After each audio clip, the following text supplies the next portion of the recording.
Okay. അല്ല, ഗ്രൂപ്പിൽ തരുന്ന ഇൻസ്ട്രക്ഷൻസ് നിങ്ങൾ ശ്രദ്ധിച്ച് ഒന്നുകിൽ ആ ഓഡിയോ കേൾക്കുക, ഓക്കെ, പറയുന്ന കാര്യങ്ങൾ ശ്രദ്ധിക്കുക. അല്ലാതെ നിങ്ങൾ പേഴ്സണലായിട്ട് ഇനി ഗ്രൂപ്പിൽ ഇടുന്ന കാര്യങ്ങളെ കുറിച്ച് പേഴ്സണലായിട്ട് മെസ്സേജ് അയക്കുമ്പോൾ റിപ്ലൈ നൽകുന്നതല്ല. ഞാൻ 100 തവണ നമ്മുടെ ചാനലിലൂടെയും അല്ലാതെയും ഫസ്റ്റ് തുടങ്ങിയ ക്ലാസ് മുതലേ നിങ്ങൾക്ക് സിലബസ് എന്താണ് നമ്മളോട് പരീക്ഷയ്ക്ക് ചോദിക്കുന്നതെന്നൊക്കെ വളരെ വളരെ കൃത്യമായിട്ട് പറഞ്ഞു തന്നിട്ടുണ്ട് അല്ലേ? സിലബസ് അറിഞ്ഞുകൂടാത്ത ആരെങ്കിലും ക്ലാസ് ഇരിക്കുന്നുണ്ടോ? സിലബസ് അറിഞ്ഞുകൂടാത്ത, സിലബസ് നമുക്ക് എന്താണ് പഠിക്കേണ്ടതെന്ന് അറിഞ്ഞുകൂടാത്ത ആരെങ്കിലും ക്ലാസ്സിലുണ്ടോ? ഉണ്ടോളെ? എനിബഡി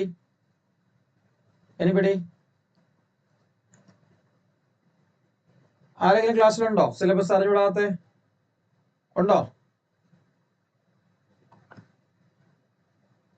കേൾക്കുന്നുണ്ടോ പറയുന്നത്? കേൾക്കുന്നുണ്ടോ? Okay okay. അതില് എന്താണ് TGT-യുടെ സിലബസ്?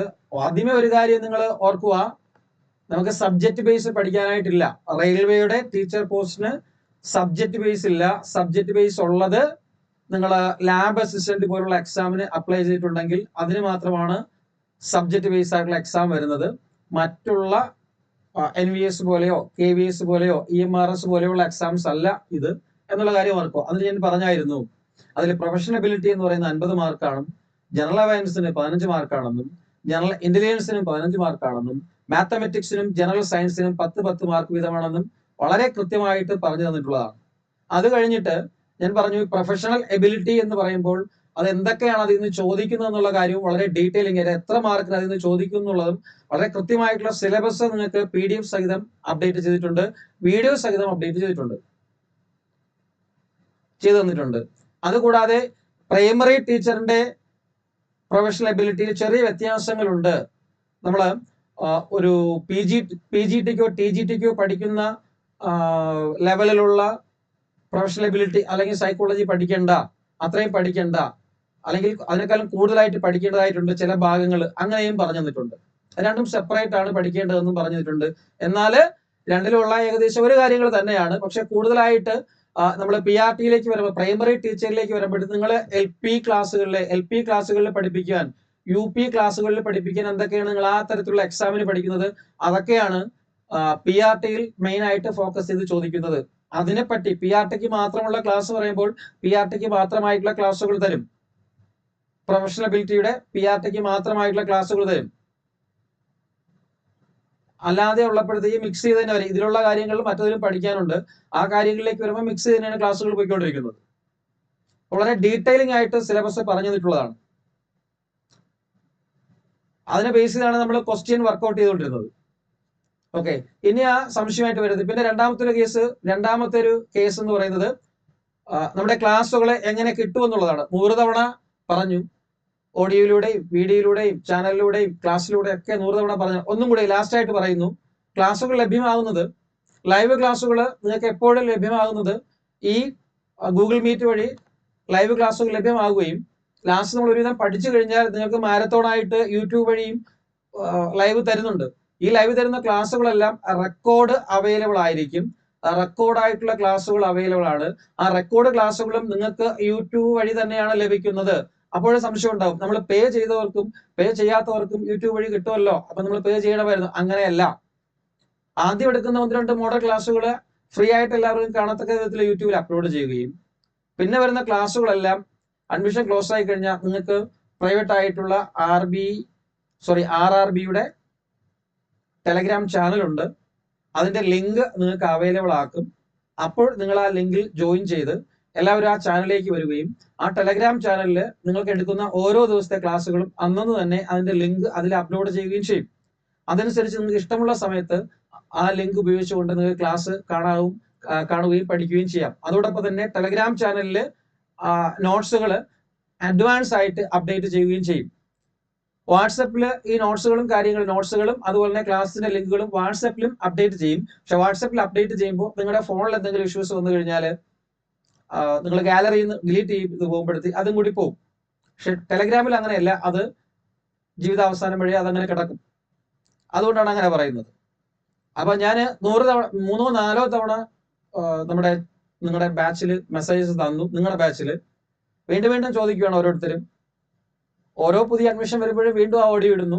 വീണ്ടും ചോദിക്കുന്നു, നമുക്ക് ടെലിഗ്രാം ചാനൽ കിട്ടിയില്ലല്ലോ, എവിടെ, ലിങ്ക് എവിടെ, എന്താ കാര്യം എന്ന് ചോദിക്കുന്നു. പിന്നെ ഞാൻ പറഞ്ഞു, നിങ്ങളൊരു എവിടെ ഏതൊരു ഇൻസ്റ്റിറ്റ്യൂട്ടിൽ നിങ്ങൾക്ക് ഇഷ്ടംപോലെ കോഴ്സ് നിങ്ങൾ ചേരുന്നതാണ്, പല കാര്യങ്ങളും പഠിക്കാൻ ചേരുന്നതാണ്. അപ്പോൾ ചേർന്ന് കഴിഞ്ഞിട്ട് അവിടെ നിന്ന് ക്ലാസ് കിട്ടിയാലേ പഠിക്കുള്ളൂ എന്നുള്ളൊരു നിർബന്ധ ബുദ്ധി വെച്ച് പുലർത്തരുത്.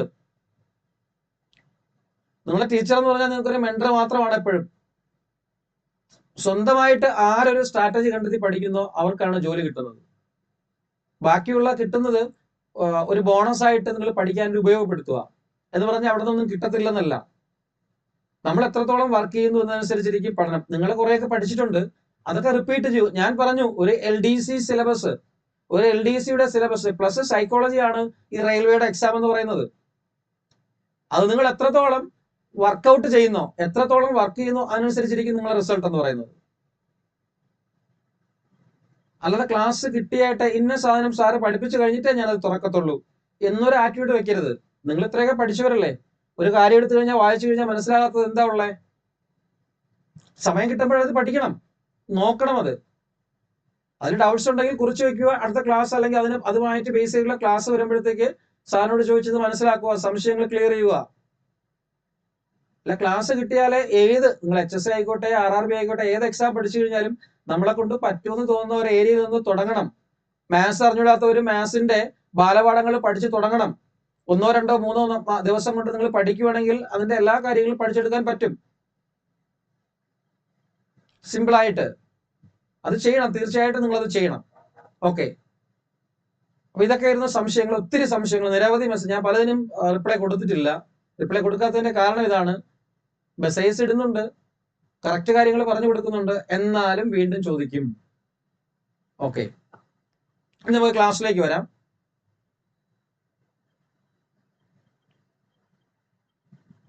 ക്ലാസ് ഒരു ക്വസ്റ്റ്യനെ ബേസ് ചെയ്തിട്ട് ക്ലാസ് മൂവ് ഓൺ ചെയ്യാം. What was the main educational philosophy of Mahatma Gandhi എന്നാണ് ഈ ക്വസ്റ്റ്യൻ. കഴിഞ്ഞ പരീക്ഷയ്ക്ക് ചോദിച്ച ചോദ്യമാണ്. What was the main educational philosophy of Mahatma Gandhi എന്നുള്ളതാണ് ഈ ചോദ്യം. അപ്പം ഇത് എവിടെ നിന്നാണ്, അല്ലെങ്കിൽ ഏത് ഏരിയയിൽ നിന്നാണ് ഈ ചോദ്യത്തിന്റെ ഉറവിടം എന്ന് നമ്മൾ നോക്കിക്കഴിഞ്ഞാൽ നമ്മളിപ്പോ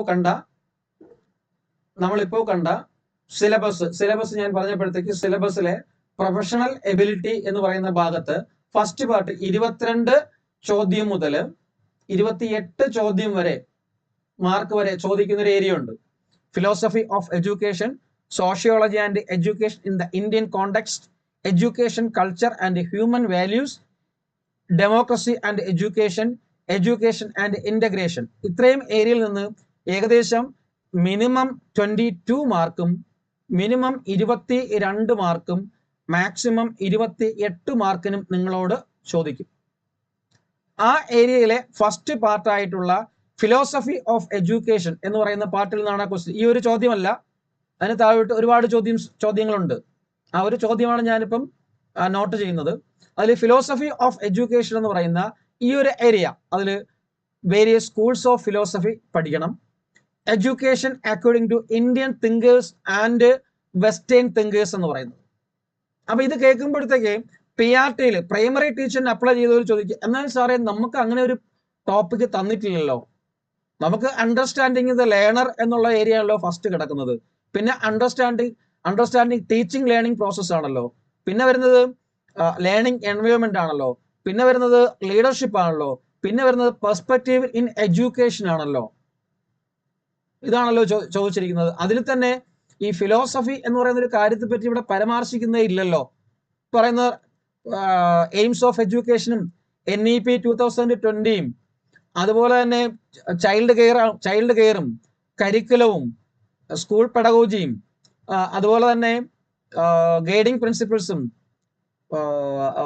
സ്കൂൾ കരിക്കുലം പ്രിൻസിപ്പിൾസും ഇങ്ങനെയുള്ള കാര്യങ്ങളാണ് അതിൽ കിടക്കുന്നത് എന്ന് ചിന്തിച്ചിട്ട് ഫിലോസഫിയുമായിട്ട് റിലേറ്റ് ചെയ്ത കാര്യം പഠിക്കാതിരിക്കരുത് PRTക്കാർ. കാരണം പ്രൈമറി ടീച്ചേഴ്സിന് പഠിക്കുന്നവർക്ക് ആ ഒരു സിലബസിന്റെ ഏരിയ ഇല്ലെങ്കിലും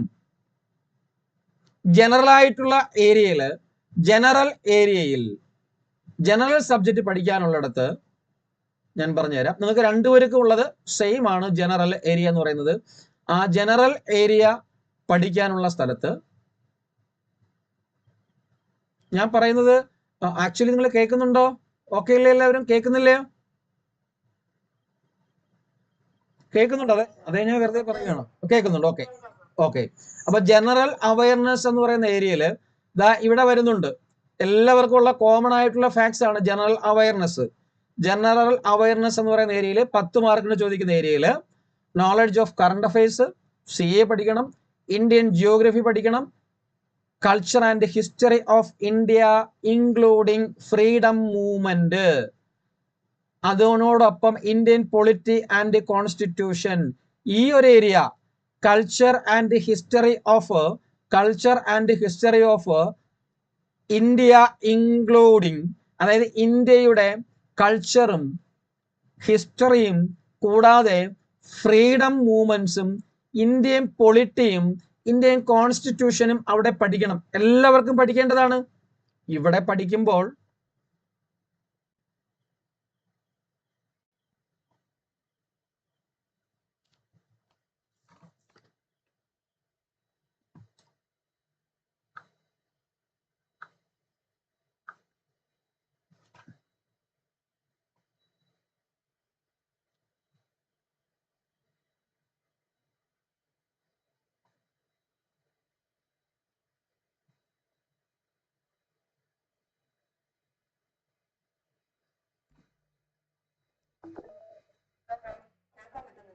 ഓക്കെ ഓഡിയോ കട്ടായി പോയതാണ്. കേൾക്കാമോ? നിങ്ങൾക്ക് കേൾക്കാമോ? കേൾക്കാം. ബോർഡുണ്ടോ എല്ലാവർക്കും? കുറച്ച് അത് പവറിൽ വന്ന എന്തോ ഒരു മിസ്റ്റേക്ക് ആണ് തോന്നുന്നു.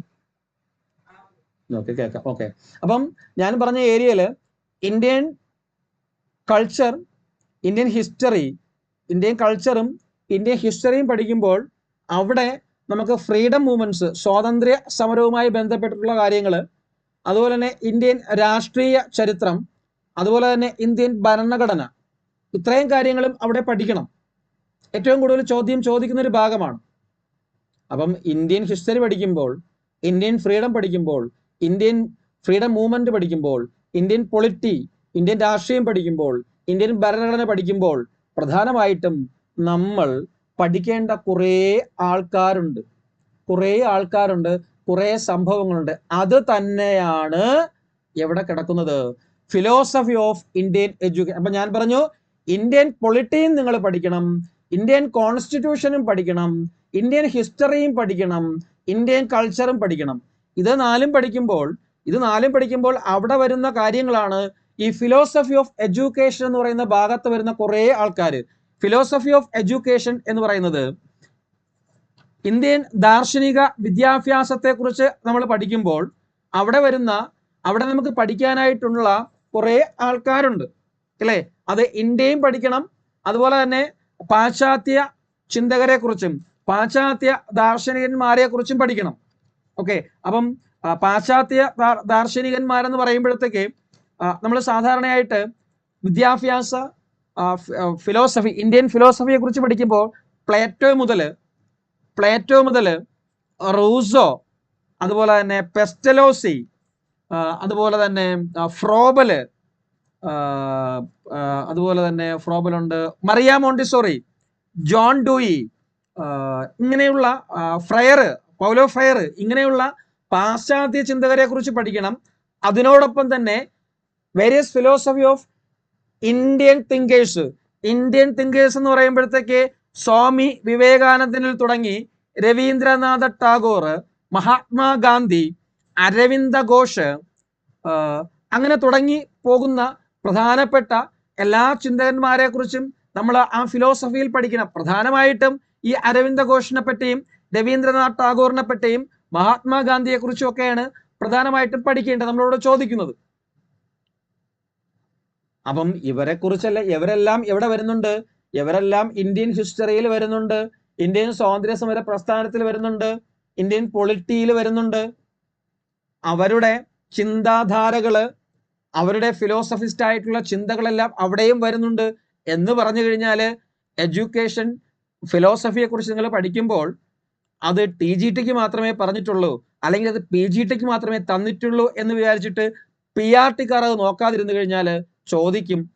അത് നിങ്ങൾക്ക് ജനറൽ ഏരിയയിലും ചോദിക്കും, അല്ലെങ്കിൽ സൈക്കോളജിയുടെ ഏരിയയിൽ തന്നെ ചോദിക്കും.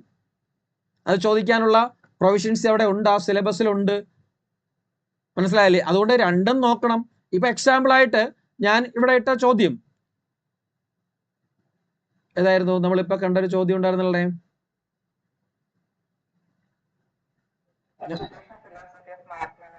Education philosophy of Mahatma Gandhi.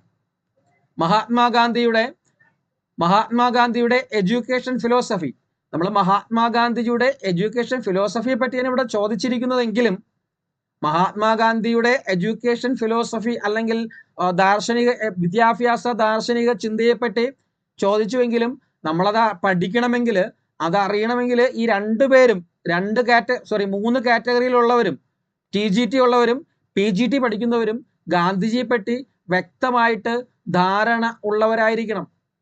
ധാരണ വേണം. അത്യാവശ്യം ഗാന്ധിയെ പറ്റിയുള്ള കാര്യങ്ങൾ അറിവുള്ളവർക്ക് മാത്രമേ ആ കാര്യങ്ങളിലേക്ക് കടക്കാൻ പറ്റുള്ളൂ. ഇപ്പൊ ഗാന്ധിയുടെ ഫിലോസഫി മാത്രം പഠിച്ചുകൊണ്ട് പോകുന്നവർക്ക് നോ ഇഷ്യൂസ്, കുഴപ്പമൊന്നുമില്ല, ആ ക്വസ്റ്റ്യൻ കിട്ടും. അപ്പൊ ഗാന്ധിയുടെ ഫിലോസഫിയിൽ നിന്ന് മാത്രമല്ല ക്വസ്റ്റ്യൻ ചോദിക്കുന്നത്, ഗാന്ധിജിയെ പറ്റി എവിടെ നിന്നാണോ ക്വസ്റ്റ്യൻ ചോദിക്കാം. ഗാന്ധിയുടെ വിദ്യാഭ്യാസ ദർശനങ്ങൾ പഠിക്കുമ്പോഴത്തേക്ക് വളരെ കുറച്ച് മാത്രമേ ഉള്ളൂ പഠിക്കാനായിട്ട്, നമുക്ക് റെയിൽവേക്ക് പഠിക്കാനായിട്ട്. പക്ഷെ നമ്മൾ അത് മാത്രം പഠിച്ചാൽ പോരാ, ആ കാര്യം മാത്രം പഠിച്ചാൽ പോരാ, ഗാന്ധിജിയെ പറ്റി പൂർണ്ണമായിട്ടും പഠിക്കണം. കാരണം നമുക്ക് അപ്പുറത്ത് പഠിക്കാനുണ്ട്, ഗാന്ധിജിയെ കുറിച്ച് ജനറലിൽ പഠിക്കാനുണ്ട്. അപ്പം ഫിലോസഫിക്കായിട്ടുള്ള കാര്യങ്ങളും പഠിക്കണം, നോർമൽ ആയിട്ടുള്ള കാര്യങ്ങൾ പഠിക്കണം. ഫിലോസഫിക്കായിട്ടുള്ള കാര്യങ്ങൾ TGTക്കും PGTക്കും മാത്രം മതി, എന്നാൽ നോർമൽ ആയിട്ടുള്ള കാര്യങ്ങൾ ഇത് എല്ലാവർക്കും പഠിക്കണം. അപ്പൊ അതെല്ലാവർക്കും പഠിക്കണം. ഗാന്ധിജിയെ കുറിച്ച് ഒരുവിധം കാര്യങ്ങൾ എല്ലാവരും അറിഞ്ഞിരിക്കുകയും വേണം.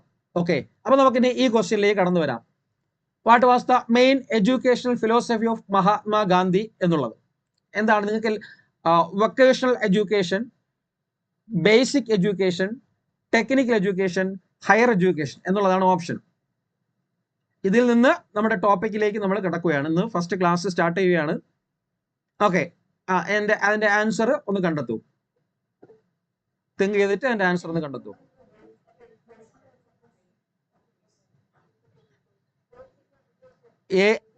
ബി ആണെന്ന് കുറെ പേര് പറയുന്നു. ബേസിക് എഡ്യൂക്കേഷൻ ആണെന്ന് പറയുന്നു. ഓക്കെ, ബേസിക് എഡ്യൂക്കേഷൻ അടിസ്ഥാന വിദ്യാഭ്യാസമാണെന്ന് പറയുന്നു. ഓക്കെ, കുറച്ച് പേര്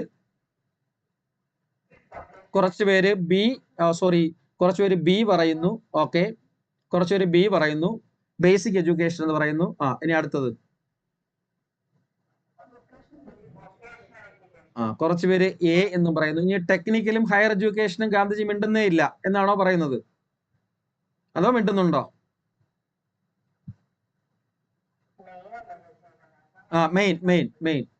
മെയിൻ ആയിട്ടുള്ള ഗാന്ധിയുടെ മെയിൻ ആയിട്ടുള്ള അതാണ് അയാൾ പറഞ്ഞതാണ് കറക്റ്റ്. ചാടിക്കേറി ആൻസർ ചെയ്യാൻ എന്താണ് അവിടെ സൂചിപ്പിച്ച് ശ്രദ്ധിക്കണം. Main educational philosophy of Mahatma Gandhi എന്ന് പറയുന്നത് പ്രധാനമായിട്ടുള്ള ഗാന്ധിജിയൻ തോട്ട്സ് ആണ്, ഫിലോസഫിക്കൽ തോട്ട്സ് ആണ് ചോദിച്ചിരിക്കുന്നത്.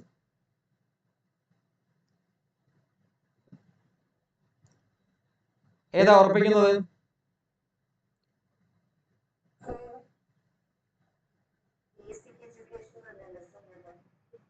ബേസിക് എഡ്യൂക്കേഷൻ തന്നെയാണ്.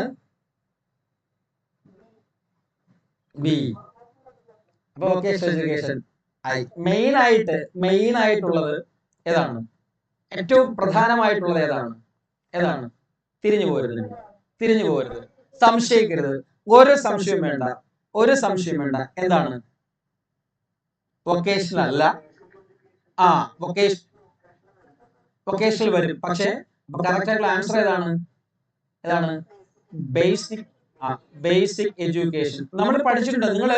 നിങ്ങള് പഠിക്കുന്ന ഭാഗങ്ങളില് ഗാന്ധിജിയൻ തോട്ട്സില് നിങ്ങൾ പഠിച്ചിട്ടുണ്ട്. നമുക്കിനി അതിലേക്ക് കടക്കാം. ഗാന്ധിജിയുടെ ഫിലോസഫിയിലേക്കും ഗാന്ധിജിയിലേക്കും കടക്കുകയാണ്.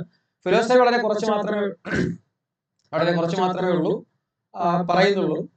ബാക്കിയുള്ള ഗാന്ധിജിയുടെ ആ ഏരിയയിലേക്ക് കടന്ന് നമുക്ക് ഫിലോസഫിയിലെ കുറച്ച് മുമ്പ് അല്ലെങ്കിൽ അതിന് ഫിലോസഫി പഠിക്കുന്നതിന് തൊട്ട് മുമ്പ് കുറെ കാര്യങ്ങൾ നമുക്ക് പഠിക്കേണ്ടതായിട്ടുണ്ട്. കുറെ ദർശനങ്ങളെ കുറിച്ച് നമുക്ക് പഠിക്കേണ്ടതായിട്ടുണ്ട്. പക്ഷെ അത് നിങ്ങൾക്ക് വായിച്ചാൽ പോലും മനസ്സിലാകുന്ന കുറച്ച് കാര്യങ്ങളാണ് അവിടെ പഠിക്കേണ്ടത്. അപ്പൊ അത് നിങ്ങൾ സ്വന്തമായിട്ട് വായിച്ചെടുക്കുക, അല്ലെങ്കിൽ ക്ലാസ് കിട്ടിയിട്ട് പഠിച്ചാലും മതി. എങ്ങനെ വേണോ ആവാം. ഫിലോസഫി, വിദ്യാഭ്യാസ ദർശന, അതായത് ഫിലോസഫിക്കൽ പെർസ്പെക്റ്റീവ് ഇൻ എഡ്യൂക്കേഷൻ എന്ന് പറയുന്ന കുറച്ച് കാര്യങ്ങളുണ്ട് നമ്മുടെ സിലബസിലെ ഫസ്റ്റ് പാർട്സ്. ഐഡിയലിസം കേട്ടിട്ടുണ്ടല്ലോ, ഐഡിയലിസം ഉണ്ട്, അതുപോലെ തന്നെ നാച്ചുറലിസം ഉണ്ട്, അതുപോലെ തന്നെ പിന്നെ ഏതാണ്, പ്രാഗ്മാറ്റിസം ഉണ്ട് അല്ലെ, ആദർശവാദം, പ്രകൃതിവാദം, പ്രായോഗികവാദം. ഓക്കെ, ഇത് മൂന്നും വ്യക്തമായിട്ട് അറിഞ്ഞിരിക്കണം. ആര് ആരിലൊക്കെ ഉൾപ്പെടുന്നു. അല്ലെങ്കിൽ ഐഡിയലിസം എന്ന് പറയുമ്പോൾ, അല്ലെങ്കിൽ ആദർശവാദം, അതായത് ലോകത്ത് ഏറ്റവും ആദ്യം രൂപം കൊള്ളുന്ന വിദ്യാഭ്യാസ ദർശനമാണ് എന്ന് പറയുന്നത് ഐഡിയലിസം എന്ന് പറയുന്നത് അല്ലെ. സത്യം, ശിവം, സുന്ദരം അല്ലെ, പഠിച്ചിട്ടില്ലേ? ഓക്കെ, അപ്പം ആ ഒരു ഏരിയ നിങ്ങൾ കവർ ചെയ്യണം. കവർ ചെയ്തില്ലെങ്കിൽ നമുക്ക് കവർ ചെയ്യാം. ഇന്ന് നമ്മൾ എന്തായാലും ഈ ഗാന്ധിജിയുടെ വിദ്യാഭ്യാസ ദർശനങ്ങളിലൂടെ കടന്നു പോകാൻ ശ്രമിക്കുകയാണ്. ഗാന്ധിജിയൻ ആശയങ്ങളിലൂടെ കടന്നു പോകാൻ ശ്രമിക്കുകയാണ്. അപ്പൊ ഗാന്ധിജിയൻ ആശയങ്ങൾ പഠിക്കുമ്പോൾ ആദ്യമായിട്ട് ഫിലോസഫി, ഞാൻ രണ്ട് രീതിയിലും നമ്മളിവിടെ നിന്ന് പഠിച്ചു പോകും. ഫിലോസഫിക്കായിട്ട് മാത്രമല്ല, ജനറൽ ഏരിയയിലുള്ള കാര്യങ്ങളും കൂടി ഇവിടെ ഡിസ്കസ് ചെയ്ത് പോകും. അങ്ങനെ കോറിലേറ്റ് ചെയ്ത് പഠിക്കുക. രണ്ട് ഭാഗത്ത് നിന്നും ക്വസ്റ്റ്യൻസ് ചോദിക്കാം നമ്മളോട്. രണ്ട് ഭാഗത്ത് നിന്നും പരീക്ഷയ്ക്ക് ക്വസ്റ്റ്യൻസ് ചോദിക്കാം. അതായത് ജനറൽ ആയിട്ടുള്ള ഏരിയയിൽ നിന്നും നമ്മളോട് ചോദിക്കാം, അതുപോലെ തന്നെ ഈ ഫിലോസഫിക് ആയിട്ടുള്ള ഏരിയയിൽ നിന്നും തീർച്ചയായിട്ടും ക്വസ്റ്റ്യൻസ് ചോദിക്കാം. ഞാൻ പറഞ്ഞു 28 മാർക്കിനോളം ഫസ്റ്റ് പാർട്ട് ഉണ്ട്. അപ്പൊ 28 മാർക്ക് എന്ന് പറയുമ്പോൾ ഫിലോസഫിയിൽ നിന്ന് 1, 2, 3 അല്ലെങ്കിൽ മിനിമം ഒരു 5 മാർക്കിന് ചോദിക്കാം, അല്ലെങ്കിൽ 4 മാർക്കിന് ചോദിക്കാം. ആ 4 മാർക്കിന് ചോദിക്കുന്നത് ഈ ഗാന്ധിജിയെ കുറിച്ചോ, രവീന്ദ്രനാഥ ടാഗോറിനെ കുറിച്ചോ, അരവിന്ദ ഘോഷിനെ കുറിച്ചോ, പെസ്ലോസിയെ കുറിച്ചോ, ആരെ കുറിച്ച് വേണമാവാം, ഫ്രോബലിനെ കുറിച്ചാവാം, ആരെ കുറിച്ച് വേണമാവാം. 5 മാർക്ക് പക്ഷെ വളരെ സിമ്പിൾ ആയിട്ട്, ഈസി ആയിട്ട് അവിടെ നമുക്ക് ആ മാർക്ക് സ്കോർ ചെയ്തെടുക്കാൻ പറ്റും. അപ്പം ഇവിടെ നമ്മൾ പഠിക്കേണ്ടത് വാട്ട് ഈസ് ഗാന്ധിസം എന്നുള്ളതാണ്.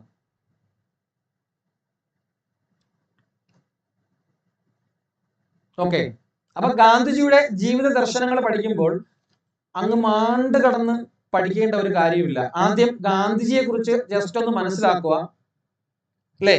ഗാന്ധിജിയെ കുറിച്ച് ആദ്യം ജസ്റ്റ് ഒന്ന് മനസ്സിലാക്കുക. എന്തൊക്കെയാണ് ഗാന്ധിജിയെ കുറിച്ച് മനസ്സിലാക്കുമ്പോൾ നിങ്ങൾ മനസ്സിലാക്കി വെച്ചിരിക്കുന്നത് അതൊന്നും ഞാൻ പറയേണ്ട കാര്യമില്ല. എന്നാലും ഒരു ഓടിച്ച് ഇതൊക്കെ പഠിച്ചിട്ട് കുറെ നാളായിട്ടുള്ളവരുള്ളത് കൊണ്ട് ഓടിച്ചൊന്ന് ആദ്യം പറഞ്ഞു പോവുകയാണ്. നമുക്കറിയാം ഒക്ടോബർ 2, 1869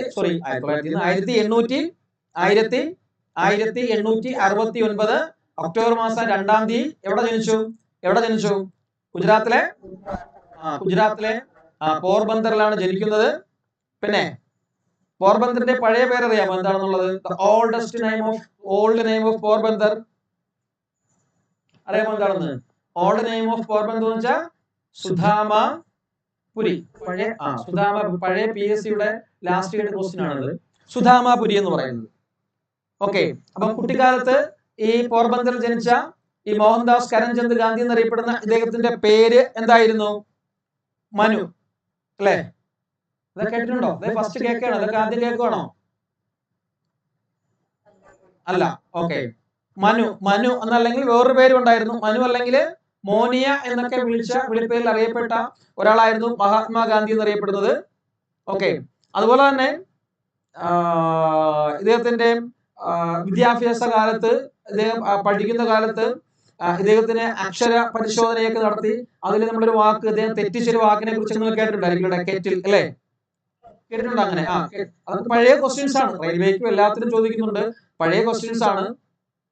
ഓക്കെ, പിന്നെ അത് കഴിഞ്ഞ് നമ്മൾ വരുമ്പോഴത്തേക്ക്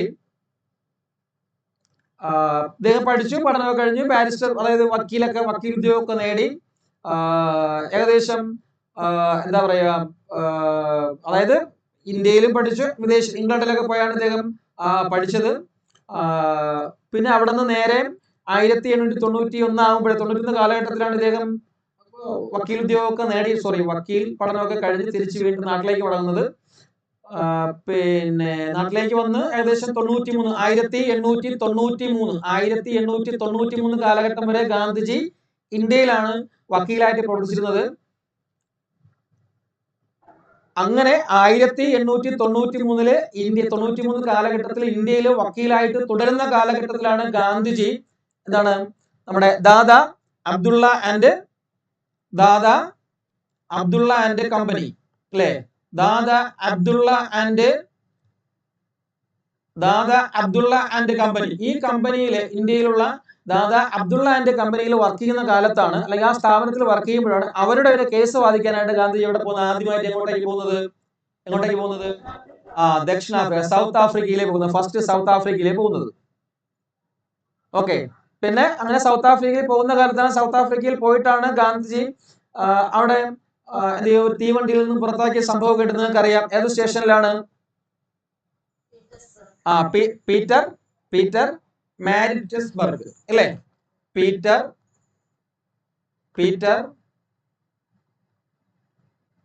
മാരിറ്റ്സ്ബർഗ്, ഇതാണ് ആ railway station. Peter Maritzburg railway സ്റ്റേഷനിൽ, ആ റെയിൽവേ സ്റ്റേഷനിൽ വെച്ചാണ് ഇദ്ദേഹത്തിനെ ട്രെയിനിൽ നിന്ന് എടുത്ത് പുറത്തിടുന്നത്. ഓക്കെ. അപ്പം അതുകൊണ്ട് തന്നെ നമ്മൾ ഫിലോസഫി പഠിക്കുമ്പോൾ ആദ്യമായിട്ട് വരുന്ന പോയിന്റ്, ഗാന്ധിജി തന്റെ എന്താണ് പൊളിറ്റിക്കൽ ലബോറട്ടറി ആയിട്ട്, അല്ലെങ്കിൽ എക്സ്പെരിമെന്റൽ രാഷ്ട്രീയ പരീക്ഷണശാല എന്ന് വിളിച്ചത് എവിടെയായിരുന്നു? ഗാന്ധിജിയുടെ രാഷ്ട്രീയ പരീക്ഷണശാല എന്ന് പറയുന്നത്, ഹിസ്റ്ററി പഠിക്കാത്തവരുണ്ടെങ്കിൽ, ഹിസ്റ്ററിക്ക് ബുദ്ധിമുട്ടുള്ളവരുണ്ടെങ്കിൽ ഉറക്കം വരും, ഒന്നും ചെയ്യാൻ പറ്റത്തില്ല, പഠിച്ചേ പറ്റൂ, ഓർഡറിന് പഠിച്ചു പോയേ പറ്റൂ. ഓക്കെ. ഇത് ഞാൻ പറയേണ്ടെന്ന് വിചാരിച്ചതാണ്, നേരിട്ട് കിടക്കാമെന്ന് വിചാരിച്ചാണ്. പിന്നെ കുറെ പേര് റിക്വസ്റ്റ് വന്നതുകൊണ്ടാണ് ഞാനിത്. ഇത് വേണമെങ്കിൽ നമുക്ക് നേരിട്ട് അടുത്ത ഭാഗത്തേക്ക് പോവാം. വേണോ വേണ്ടയോ? വേണ്ടെങ്കിൽ നമുക്ക് ഗാന്ധിജിയുടെ മറ്റു ഭാഗങ്ങളിലേക്ക് കടക്കാം. ഞാൻ എല്ലാം പറയുന്നില്ല. ചോദിച്ച ക്വസ്റ്റ്യൻ, അതായത് റെയിൽവേ, SSC, PSC ചോദിച്ച ക്വസ്റ്റ്യൻ ബേസിൽ മാത്രമേ പോകുന്നുള്ളൂ. അപ്പം ഗാന്ധിജി തന്റെ രാഷ്ട്രീയ പരീക്ഷണശാല,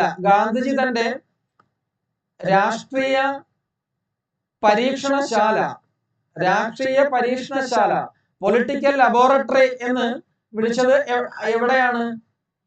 ആരെയാണ്? സൗത്ത് ആഫ്രിക്കയാണ്, ദക്ഷിണാഫ്രിക്കയാണ് അല്ലേ?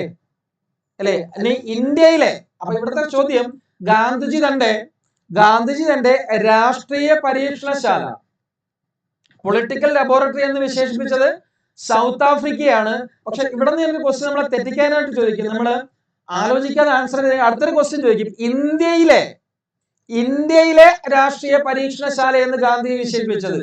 ഇതിന് തൊട്ട് മുമ്പ് ഇന്ത്യ എന്ന് കൂടെ തരും. ഇന്ത്യയിലെ രാഷ്ട്രീയ പരീക്ഷണശാല എന്ന് ഗാന്ധിജി വിശേഷിപ്പിച്ച ആരെന്ന് ചോദിച്ചു കഴിഞ്ഞാൽ ആരാണ്? എവിടെയാണ്? ക്വസ്റ്റ്യൻ കേട്ടിട്ടില്ല അങ്ങനെ. ഗുജറാത്തൊന്നും അല്ല, കേരളത്തെ. കേട്ടോ? എത്ര തവണ ഗാന്ധിജി കേരളത്തിൽ വന്നു? 5 തവണ. വർഷമൊക്കെ അറിയാലോ. ഓക്കെ. മിണ്ടണ്ടായിപ്പോഴ്, കുറച്ച് കഴിഞ്ഞിട്ട് പറയാം. ഓക്കെ. അപ്പം രാഷ്ട്രീയ പരീക്ഷണശാല എന്ന് ഗാന്ധി വിശേഷിപ്പിച്ച സൗത്ത് ആഫ്രിക്കയും, ഇന്ത്യയിലെ രാഷ്ട്രീയ പരീക്ഷണശാല എന്ന്, അല്ലെ പൊളിറ്റിക്കൽ ലബോറട്ടറി ഇൻ ഇന്ത്യ എന്ന് ഗാന്ധി വിശേഷിപ്പിക്കുന്നത് എവിടെയാണ്? കേരളത്തെയാണ് വിശേഷിപ്പിക്കുന്നത്. ഓക്കെ. ഇനി ഇങ്ങനെ, അപ്പം ഇദ്ദേഹത്തിന് പീറ്റർ മാരിറ്റ്സ്ബർഗിൽ വെച്ചിട്ട് ട്രെയിനിൽ നിന്ന് എടുത്ത് പുറത്തിട്ടു. അപ്പൊ ഇദ്ദേഹത്തിന് മനസ്സിലായി, എന്റെ വിദ്യാഭ്യാസം കുറഞ്ഞത് കൊണ്ടോ കൂടിയത് കൊണ്ടോ അല്ല എന്നെ എടുത്ത് പുറത്തിട്ടത്. പിന്നെ എന്തിനാണ് എന്നെ എടുത്ത് പുറത്തിട്ടത്?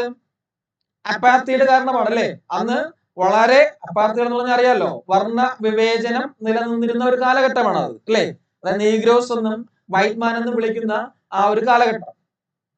അപ്പം വർണ്ണവിവേചനം ഉള്ളത് കൊണ്ടാണ് ഇന്ത്യൻ ആയിട്ടുള്ള എന്നെ എടുത്ത് ട്രെയിനിൽ നിന്ന് പുറത്തിട്ടത്. അപ്പൊ അതുകൊണ്ട് തന്നെ ആ വർണ്ണവിവേചനത്തിനെതിരെ, ആ അപ്പാർത്തൈഡിനെതിരെ പോരാടാനായിട്ട്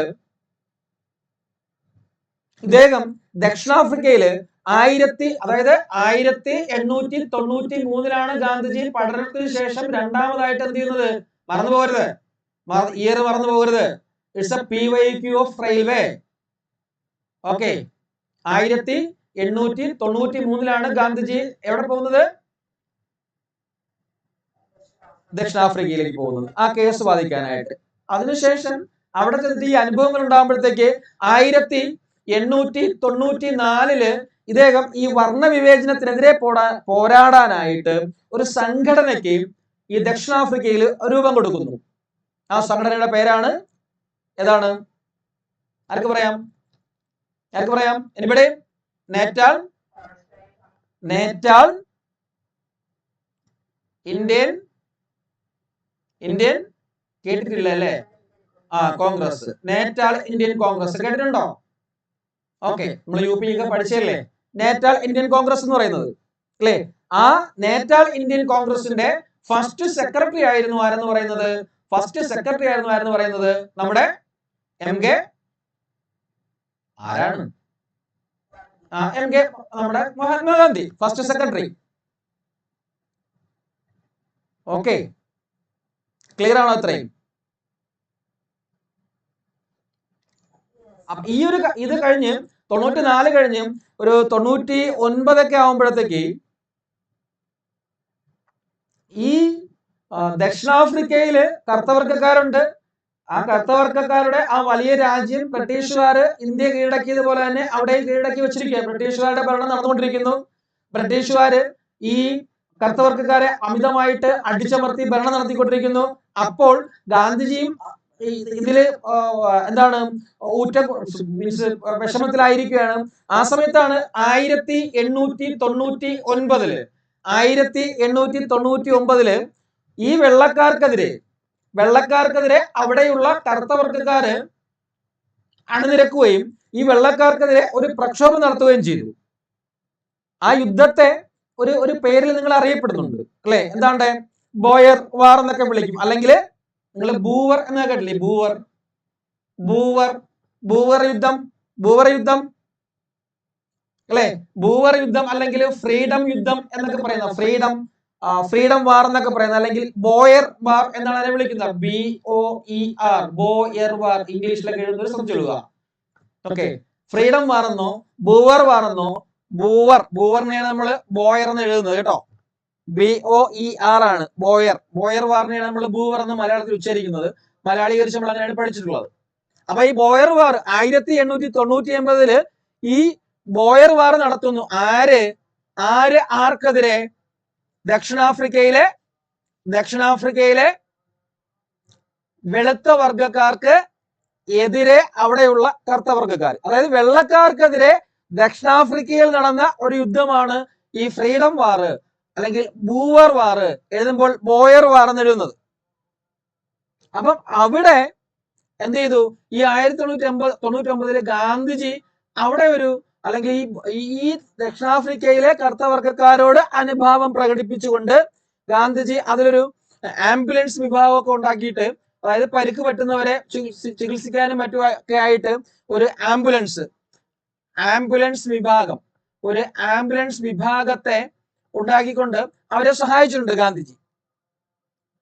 അങ്ങനെ അതായത് അപ്പൊ ഗാന്ധിജി ഈ ബൂവർ യുദ്ധത്തില് ദക്ഷിണാഫ്രിക്കയിലെ കറുത്ത വർഗക്കാരെ സംരക്ഷിക്കുന്നതിന് വേണ്ടിയിട്ട് ഒരു ആംബുലൻസ് വിഭാഗം ഉണ്ടാക്കിയിട്ട് ഈ ബൂവർ യുദ്ധത്തില് ദക്ഷിണാഫ്രിക്കക്കാരെ സഹായിച്ചു. അങ്ങനെ ബൂവർ യുദ്ധത്തില് ബ്രിട്ടീഷുകാരെ സഹായിക്കാൻ ഗാന്ധിജി ആരംഭിച്ച പ്രസ്ഥാനം ഏതെന്നൊരു ക്വസ്റ്റ്യൻ ചോദിക്കും. ഓക്കെ, അതായത് ബോയർ യുദ്ധത്തില് ഗാന്ധിജി ദക്ഷിണാഫ്രിക്കയിലെ കറുത്ത വർഗക്കാരെ സഹായിക്കുന്നതിന് വേണ്ടി ആരംഭിച്ച ഒരു പ്രസ്ഥാനമാണ് ഇന്ത്യൻ ആംബുലൻസ്. എന്താണ് അതിന്റെ പേരെന്താണ്? Indian ambulance. ബാക്കി കേൾക്കുന്നില്ല. Indian ambulance. നിങ്ങളെ കേൾക്കുന്നുണ്ടോ? ഇത് മറുപടി ഒന്നും ആരും കേൾക്കുന്നില്ലല്ലോ. കോപ്സ്. ഞാൻ ഒന്നും കൂടി പറയാണ്. ഞാൻ എല്ലാം പറയുന്നില്ല. നിങ്ങളൊരു LDക്കോ ഡിഗ്രി ലെവലിനോ പഠിക്കുന്ന ലെവലിൽ ഞാൻ പറയുന്നില്ല. അപ്പൊ അതൊക്കെ പഠിക്കുന്നവർ ശ്രദ്ധിച്ചുകൊള്ളുക. ഞാൻ റെയിൽവേക്ക് വേണ്ടി മാത്രമാണ് ഇവിടെ ഡിസ്കസ് ചെയ്യുന്നത്. ഇമ്പോർട്ടന്റ് മാത്രമേ പറയുന്നുള്ളൂ. ചോദിച്ച ക്വസ്റ്റ്യൻ മാത്രമേ റെഫർ ചെയ്ത് പോകുന്നുള്ളൂ. ഓക്കെ, നിങ്ങൾ വിചാരിക്കരുത് ഇതിന്റെ ഇടയ്ക്ക് കുറെ സാധനങ്ങൾ ഉണ്ടല്ലോ സാറേ അതെന്താ പറയാത്തെന്ന് വിചാരിക്കരുത്. അതിന്റെ ആവശ്യമില്ലാത്തതുകൊണ്ടാണ് അതൊന്നും പറയാതെ പോകുന്നത്. ഓക്കെ അല്ലേ? റെഡി അല്ലേ? ഓക്കെ അല്ലേ? ഓക്കെ. അപ്പം ഇന്ത്യൻ ആംബുലൻസ് കോർപ്സ്. ഞാൻ ഇനി റിപ്പീറ്റ് ചെയ്യണോ ഈ പറയുന്ന കാര്യങ്ങളെല്ലാം? ഓക്കെ ഇല്ലേ? ഒറ്റ തവണ പറഞ്ഞു പോകുമ്പോൾ കിട്ടുന്നില്ലേ? എഴുതാൻ പറ്റുന്നില്ലേ? നിങ്ങൾ ഇതുപോലെ സിംഗിൾ പോയിന്റ് ആയിട്ട് എഴുതി പോകണം. ഇനി ഇത് നോട്ട് കിട്ടിയിട്ടേ പഠിക്കുള്ളൂ. ഇനി ഇത് പഠിപ്പിച്ചു തരുമ്പോ സാറ് നോട്ട് എവിടെ എന്ന് ചോദിച്ചുകൊണ്ടിരിക്കരുത് കേട്ടോ. നോട്ട്സ് തരും. നോട്ട്സ് ചിലപ്പോ ഈ ഓർഡറിലായിരിക്കത്തില്ല. പറയുമ്പോ ഒരു ഓർഡറിൽ ഇന്ന് പറയുന്നതേ ഉള്ളൂ. ഓക്കെ അല്ലേ? ക്ലിയർ അല്ലേ? ഓക്കെ. അപ്പം അങ്ങ് 1899 ഇത് നടക്കുന്നത്. അപ്പൊ ഗാന്ധിജി ഇവിടെ കത്തിക്കയറി നിൽക്കുകയാണ്. ഇന്ത്യൻ ആംബുലൻസ് കോപ്സ് എന്ന് പറയുന്ന ഒരു സംഘടനയൊക്കെ ഉണ്ടാക്കിയിട്ട് അവിടത്തെ കർത്തവർഗക്കാരെ സഹായിക്കുന്ന ഒരു മെന്റാലിറ്റിയോടുകൂടി ഗാന്ധിജിയും ഗാന്ധിയുടെ പരിപാലനങ്ങളും നിൽക്കുന്നു. ഈ സമയത്ത് എവിടെ നമ്മുടെ ഇന്ത്യയിലെ എന്ത് നടക്കുന്നുണ്ട്? ഇതിനേക്കാളും വലിയ പ്രശ്നങ്ങൾ നടക്കുന്നില്ലടേ ഈ 1899 നടന്നുകൊണ്ടിരിക്കുകയല്ലേ? ആണോടെ നടക്കുമല്ലയോ? അത് ഇന്ത്യ സ്വതന്ത്രമായിരിക്കുന്ന കാലഘട്ടമാണോ അത്? അല്ലല്ലോ. അല്ല. ഇന്ത്യയിൽ അതിനേക്കാളും വലിയ പ്രശ്നങ്ങൾ ഈ ബ്രിട്ടീഷുകാരാണ് നടത്തിക്കൊണ്ടിരിക്കുകയാണ്. അപ്പോഴാണ് ഇവിടെ നിന്ന് വിളി വരുന്നത്. ഏതാണ്? ഇന്ത്യയിൽ നിന്നും വിളി വരുന്നത്. അങ്ങനെ ഗാന്ധിജി എന്ത് ചെയ്യുന്നു? അപ്പം അതായത് ഞാൻ പറഞ്ഞു 1894 ശ്രദ്ധിച്ചോളണം. നമ്മൾ ഡേറ്റ തുടങ്ങുന്നത് 1869 ഓക്കെ. ഗാന്ധി ജനിക്കുന്നത് അല്ലേ? 69 ജനിച്ചു. പിന്നെ നമ്മളെ ബാക്കിയുള്ള കാര്യങ്ങളൊന്നും പറഞ്ഞില്ല. 894 പിന്നെ നമ്മൾ പിടിച്ചത് നേറ്റാൾ ഇന്ത്യൻ കോൺഗ്രസ് ആണ് നമ്മൾ പിടിച്ചത്. ഓക്കെ, നേറ്റാൾ ഇന്ത്യൻ കോൺഗ്രസ് ആണ് നമ്മൾ പിടിച്ചത്. പക്ഷേ ഈ 894 ഈ നേറ്റാൾ ഇന്ത്യൻ കോൺഗ്രസ് എന്ന് വെച്ചാൽ എന്താണ്? നേറ്റാൾ ഇന്ത്യൻ കോൺഗ്രസിനെ പറ്റി എന്താണ് പറഞ്ഞത്?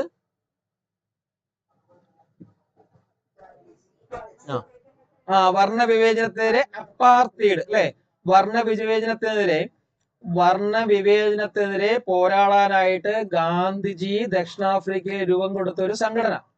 ഓക്കെ, അതിന്റെ ആദ്യ സെക്രട്ടറിയും ആര് തന്നെയായിരുന്നു? ഗാന്ധിജി തന്നെയായിരുന്നു. നിങ്ങൾക്കറിയാം ഈ 1894 93 വരെ ഗാന്ധിജി ഇന്ത്യയിലുണ്ട്. ഇങ്ങോട്ട് പോയി പഠിച്ചിട്ട് തിരിച്ചു വന്ന് 93 വരെ ഗാന്ധിജി അവിടെ നിൽക്കുവാണ്. മുംബൈയിലും രാജ്കോട്ടിലും ഒക്കെ ആയിട്ട് കോടതിയിൽ പ്രാക്ടീസ് ചെയ്തുകൊണ്ടിരിക്കുന്ന കാലഘട്ടത്താണ് 893 ദാദാ അബ്ദുള്ള കമ്പനിയിൽ വർക്ക് ചെയ്യുകയും അവിടുത്തെ ഒരു കേസ് കിട്ടുകയും അതിനു വേണ്ടിയിട്ടാണ് 893 ഗാന്ധിജി ദക്ഷിണാഫ്രിക്കയിലേക്ക് പോകുന്നത്.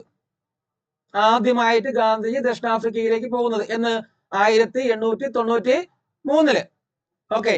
893 ഗാന്ധിജി ആദ്യമായി ദക്ഷിണാഫ്രിക്കയിൽ പോകുന്നത്. നോക്കിയോ, അപ്പൊ 893 ആ ഒരു കാലഘട്ടത്തിൽ ഗാന്ധിജി രാഷ്ട്രീയത്തിലേ ഇല്ല. ഓക്കെ അല്ലേ? അപ്പൊ ഗാന്ധിജി ആ വക്കീലായിട്ട് പയറ്റിക്കൊണ്ടിരിക്കുന്ന സമയത്ത് ഇന്ത്യയില് സ്വാതന്ത്ര്യ സമരം എന്ന് പറയുന്നത് കൊടുമ്പിരിക്കൊണ്ടിരിക്കുന്ന ഒരു കാലഘട്ടമാണ്.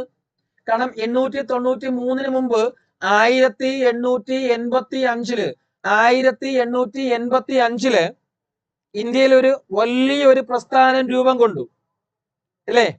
1885 ഡിസംബർ മാസം 28 തീയതി അല്ലെ? ഡിസംബർ മാസം 28 ഇന്ത്യയിൽ ഒരു വലിയ പ്രസ്ഥാനം രൂപം കൊണ്ടു. ആ പ്രസ്ഥാനത്തിന്റെ പേരാണ് എന്ന് പറയുന്നത് ഇന്ത്യൻ സ്വാതന്ത്ര്യ സമരം അല്ല, ഇന്ത്യക്ക് സ്വാതന്ത്ര്യം മേടിച്ചു കൊടുത്തേ അടങ്ങൂ എന്നുള്ള ഒരു പ്രത്യേകതയോട് കൂടി ഒരു സംഘടന രൂപീകരിക്കപ്പെട്ടു. എന്താണ് അതിന്റെ പേര്? INC, Indian national Congress. Indian national കോൺഗ്രസിന്റെ പ്രസിഡന്റ് ആരാ? മൂക്കിടിച്ച് വരുത്തും. പ്രസിഡന്റ്. ഇതാണ് കുഴപ്പം. നിങ്ങള് പത്രം പോലും വായിക്കുന്നില്ല. പത്രമൊക്കെ വായിക്കും. കറണ്ട് അഫയേഴ്സിന് ഒരു 2-3 ക്വസ്റ്റ്യൻ കിട്ടും. ആരാടെ? എനിബഡി? Very good. മല്ലികാർജുൻ ഖാർഗെയാണ് ഇപ്പോഴത്തെ പ്രസിഡന്റ് INCയുടെ. കേട്ടോ? ഓക്കെ. അപ്പം 1885 ഡിസംബർ മാസം 28 മിസ്റ്റർ A.O. ഹ്യൂം അല്ലെ? Mister A.O. ഹ്യൂമിന്റെ നേതൃത്വത്തില് എന്ത് ചെയ്യുന്നു? ഇന്റർനാഷണൽ കോൺഗ്രസ് രൂപം കൊള്ളുകയാണ്. അതായത് ഇന്റർനാഷണൽ കോൺഗ്രസ് രൂപം കൊള്ളുമ്പോൾ അതിന്റെ ആദ്യത്തെ ജനറൽ സെക്രട്ടറി ആയിരുന്നു ആരെന്ന് പറയുന്നത്? ആദ്യത്തെ first general secretary of Indian national Congress INC ആരാണ്? A.O. ഹ്യൂം. A.O. ഹ്യൂം അല്ലെ? നിങ്ങൾക്കറിയാം ഈ ഇന്റർനാഷണൽ കോൺഗ്രസ് രൂപീകരിക്കുന്നതിന് കാരണമാകുന്ന ഒരു സിദ്ധാന്തമുണ്ട് അല്ലെ? ആ സിദ്ധാന്തത്തിനെ വിളിക്കുന്ന പേരാണ്, ആ തിയറിയാണ് എന്തെന്ന് പറയുന്നത്? സേഫ്റ്റി വാൾവ് തിയറി, അല്ലെങ്കിൽ മലയാളത്തില് സുരക്ഷ വാൽവ് സിദ്ധാന്തം, സുരക്ഷാ വാൽവ് സിദ്ധാന്തം എന്ന് പറയുന്നത്. ഈ ഇന്റർനാഷണൽ കോൺഗ്രസ് ഫുള്ള് നമ്മൾ പഠിക്കണം. സുരക്ഷാ വാൽവ് സിദ്ധാന്തം എന്ന് പറയുന്നത്. ഓക്കെ, അപ്പം അന്ന് 885 ഇന്റർനാഷണൽ കോൺഗ്രസ് രൂപീകൃതമാവുകയും അതിന്റെ ആദ്യ സമ്മേളനത്തിൽ 72 പ്രതികളെ വെച്ചിട്ട് ബോംബെയില് ഗോകുൽദാസ് തേജ്പാൽ കോളേജിൽ വെച്ചിട്ട് ഇതിന്റെ ആദ്യ സമ്മേളനം നടക്കുകയും അങ്ങനെ ഇത് രൂപീകരിക്കുന്ന സമയത്ത് ദാദാഭായ് നവറോജി ഉണ്ട്.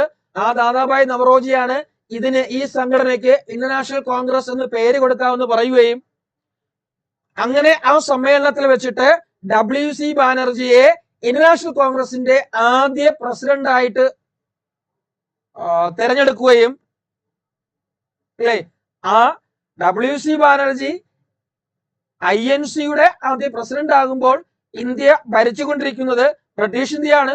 ആ ബ്രിട്ടീഷ് ഇന്ത്യ ഭരിച്ചുകൊണ്ടിരിക്കുന്നത് നമ്മുടെ ഡഫറിൻ പ്രഭുവാണ്, ഡഫറിനാണ്. ഓക്കെ, പക്ഷേ ഈ 1885 INC എന്ന് പറയുന്നത് ആ പേരോടുകൂടി വരുന്നതെങ്കിലും 883, 884 കാലഘട്ടങ്ങളിലും INCയുടെ കാര്യങ്ങളുണ്ട്. ഒഫീഷ്യലായിട്ട് അനൗൺസ് ചെയ്തില്ലെങ്കിലും 84, 83 കാലഘട്ടങ്ങളിൽ INC ഉണ്ട്. പക്ഷെ അന്ന് INCയുടെ പേര് അല്ലെങ്കിൽ INC ഇന്ത്യൻ നാഷണൽ കോൺഗ്രസ് എന്ന് ദാദാഭായ് നവറോജി പേരിടുന്നതിന് മുമ്പ് അല്ലെങ്കിൽ 885 മുമ്പ് ഇന്ത്യൻ നാഷണൽ കോൺഗ്രസിന്റെ പേര് എന്തായിരുന്നു? ഇന്ത്യൻ നാഷണൽ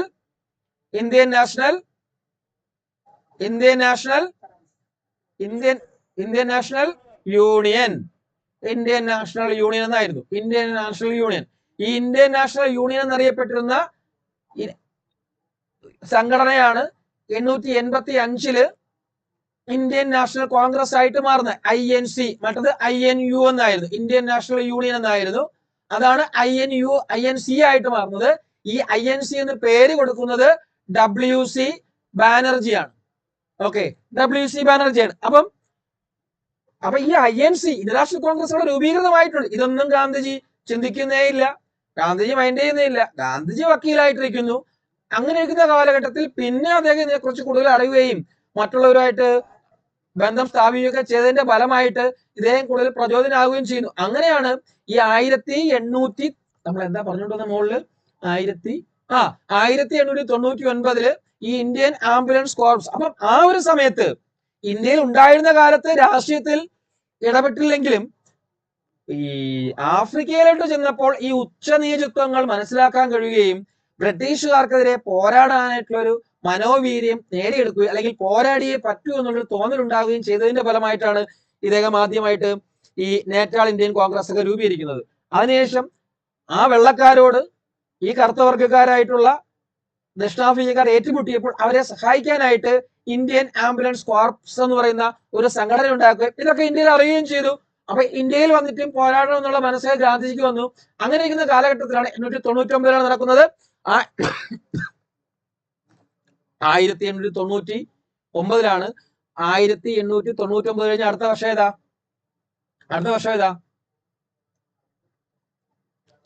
1899 കഴിഞ്ഞ നെക്സ്റ്റ് വർഷം ഏതാണ്?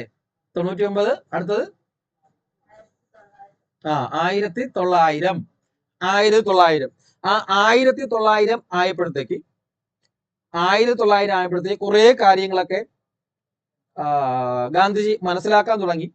ഇന്ത്യയുടെ കാര്യം പ്രശ്നത്തിലാണ് എന്ന് മനസ്സിലാക്കാൻ തുടങ്ങി. അങ്ങനെ തൊട്ടടുത്ത വർഷം ഗാന്ധിജി തിരിച്ച് ഇന്ത്യയിലേക്ക് വരികയാണ്. മനസ്സിലായില്ലേ? അതായത് തൊട്ടടുത്ത വർഷം 1901. എന്തിനു വേണ്ടിയാ? ഞാൻ ഈ പറഞ്ഞ ഈ സ്ഥലത്ത് വരുന്നതിന് വേണ്ടി. ഏത് സ്ഥലത്ത്? ഈ INCയിലേക്ക് വരുന്നതിന് വേണ്ടി. അതായത് 1901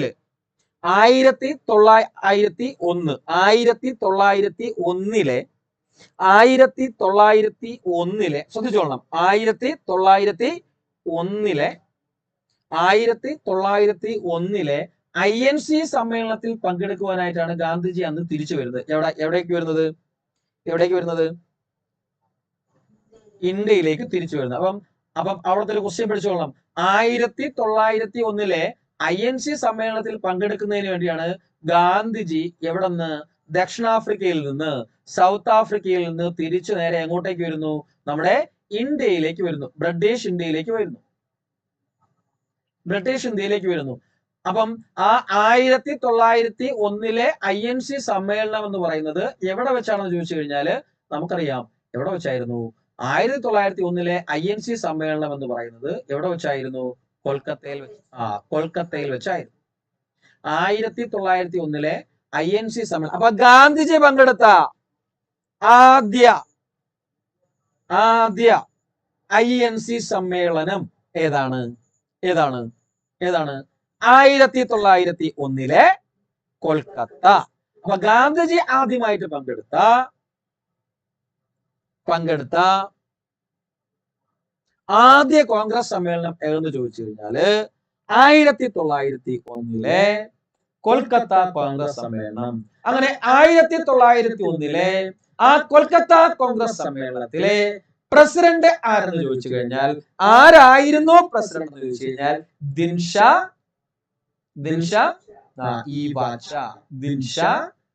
ഇ വാച്ച. ഇത് എത്ര തവണ കോമ്പറ്റീറ്റീവ് എക്സാമുകൾക്ക് ചോദിച്ചു എന്നുള്ളതിന് എണ്ണി തിട്ടപ്പെടുത്താൻ പറ്റത്തില്ല. PSC ആയിക്കോട്ടെ, UPSC ആയിക്കോട്ടെ, ഏത് എക്സാമുകൾക്ക് ആയിക്കോട്ടെ എത്ര തവണ ചോദിച്ചു എന്ന് ഇനി കണക്കെടുക്കണം. കാരണം എണ്ണി തിട്ടപ്പെടുത്താൻ പറ്റാത്ത അൺകൗണ്ടബിൾ ആയിട്ടുള്ള ടൈമിൽ ഇത് ചോദിച്ചിട്ടുണ്ട് ഈ ക്വസ്റ്റ്യൻ. ഓക്കെ, നിങ്ങൾ നമുക്ക് INC പഠിച്ചേ പറ്റുള്ളൂ. INC പഠിക്കുമ്പോൾ ഇങ്ങനെ കണക്ട് ചെയ്ത് പഠിച്ചു പോവുകയാണ് ഏറ്റവും ബെറ്റർ പഠിക്കാൻ. അപ്പൊ മറക്കത്തില്ല. അല്ലാതെ INC എന്നും പറഞ്ഞിട്ട് 1885 സമ്മേളനം, 86, 87, 88, 89, 90, 91, പിന്നെ 92, 93 ഇമ്പോർട്ടൻ്റ് അല്ല. അങ്ങനെ പഠിച്ച് 2025 വരെയും പഠിക്കേണ്ടി വരും. എല്ലാം പഠിക്കുന്നു. പക്ഷെ അങ്ങനെ പഠിച്ചു വരുമ്പോഴത്തേക്ക് പലതും മറന്നു പോകും, കിട്ടത്തുമില്ല. അപ്പൊ ഏതെങ്കിലും സംഭവങ്ങൾ പഠിക്കുമ്പോൾ അതിന്റെ കൂട്ടത്തിൽ കയറി പഠിച്ചു കഴിഞ്ഞാൽ ഇനി നിങ്ങളുടെ ജീവിതത്തിൽ മറക്കത്തില്ല. ഗാന്ധിജി പങ്കെടുത്ത ആദ്യ ഇന്ത്യൻ നാഷണൽ കോൺഗ്രസ് സമ്മേളനം ഏതാണ്? കൊൽക്കത്ത സമ്മേളനം. ആ കൊൽക്കത്ത സമ്മേളനം എന്ന് നടന്നു? 1901. അതിന്റെ പ്രസിഡന്റ് ആരായിരുന്നു? ദിൻഷ ഇ വാച്ച. അത്രമാത്രം പഠിച്ചാൽ മതി. 1901 കൊൽക്കത്ത സമ്മേളനമായിട്ട് ബന്ധപ്പെട്ട് നിങ്ങൾ INC പഠിക്കുമ്പോൾ ഈ ഒരു കാര്യം മാത്രം പഠിച്ചാൽ മതി, വേറെ ഒന്നും പഠിക്കണ്ട. അങ്ങനെ കൊൽക്കത്ത സമ്മേളനത്തിലൊക്കെ പങ്കെടുത്ത് നിൽക്കുന്ന കാലഘട്ടത്തില് ഗാന്ധിജിക്ക് കൂടുതൽ ഉത്തേജനം കിട്ടി. ഓക്കെ, ഇങ്ങനെയൊക്കെയുള്ള കാര്യങ്ങളുണ്ട്, ഇതൊക്കെയാണ് INC പറയുന്ന കാര്യങ്ങള്. പക്ഷെ അത്രയ്ക്ക് അങ്ങോട്ട് ഗാന്ധിജി രാഷ്ട്രീയത്തിലോട്ട് ഇറങ്ങാൻ തീരുമാനിച്ചിട്ടില്ല. കാരണം ഗാന്ധിജി ജോബ് എന്നുള്ള ഒരു രീതിയിൽ ഒരു കമ്പനിയിലൊക്കെ വർക്ക് ചെയ്യുന്നതുകൊണ്ട് അത്രയ്ക്ക് അങ്ങനെ ഒരു കാര്യം വന്നില്ല. അങ്ങനെ ഒരു വർഷം കഴിഞ്ഞ് 1902 ഗാന്ധിജി എന്ത് ചെയ്യുന്നു? എങ്ങോട്ട് പോകുന്നു? തിരിച്ച് എങ്ങോട്ടേക്ക് പോകുന്നുണ്ട്? സൗത്ത് ആഫ്രിക്കയിലേക്ക് പോകുന്നു.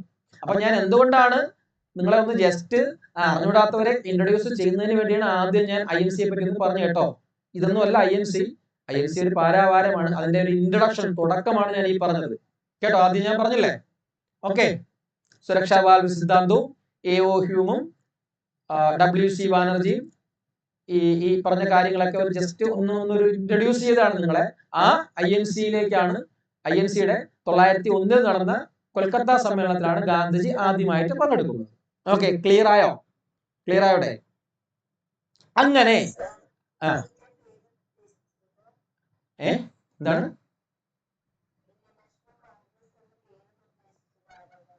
WC ബാനർജി?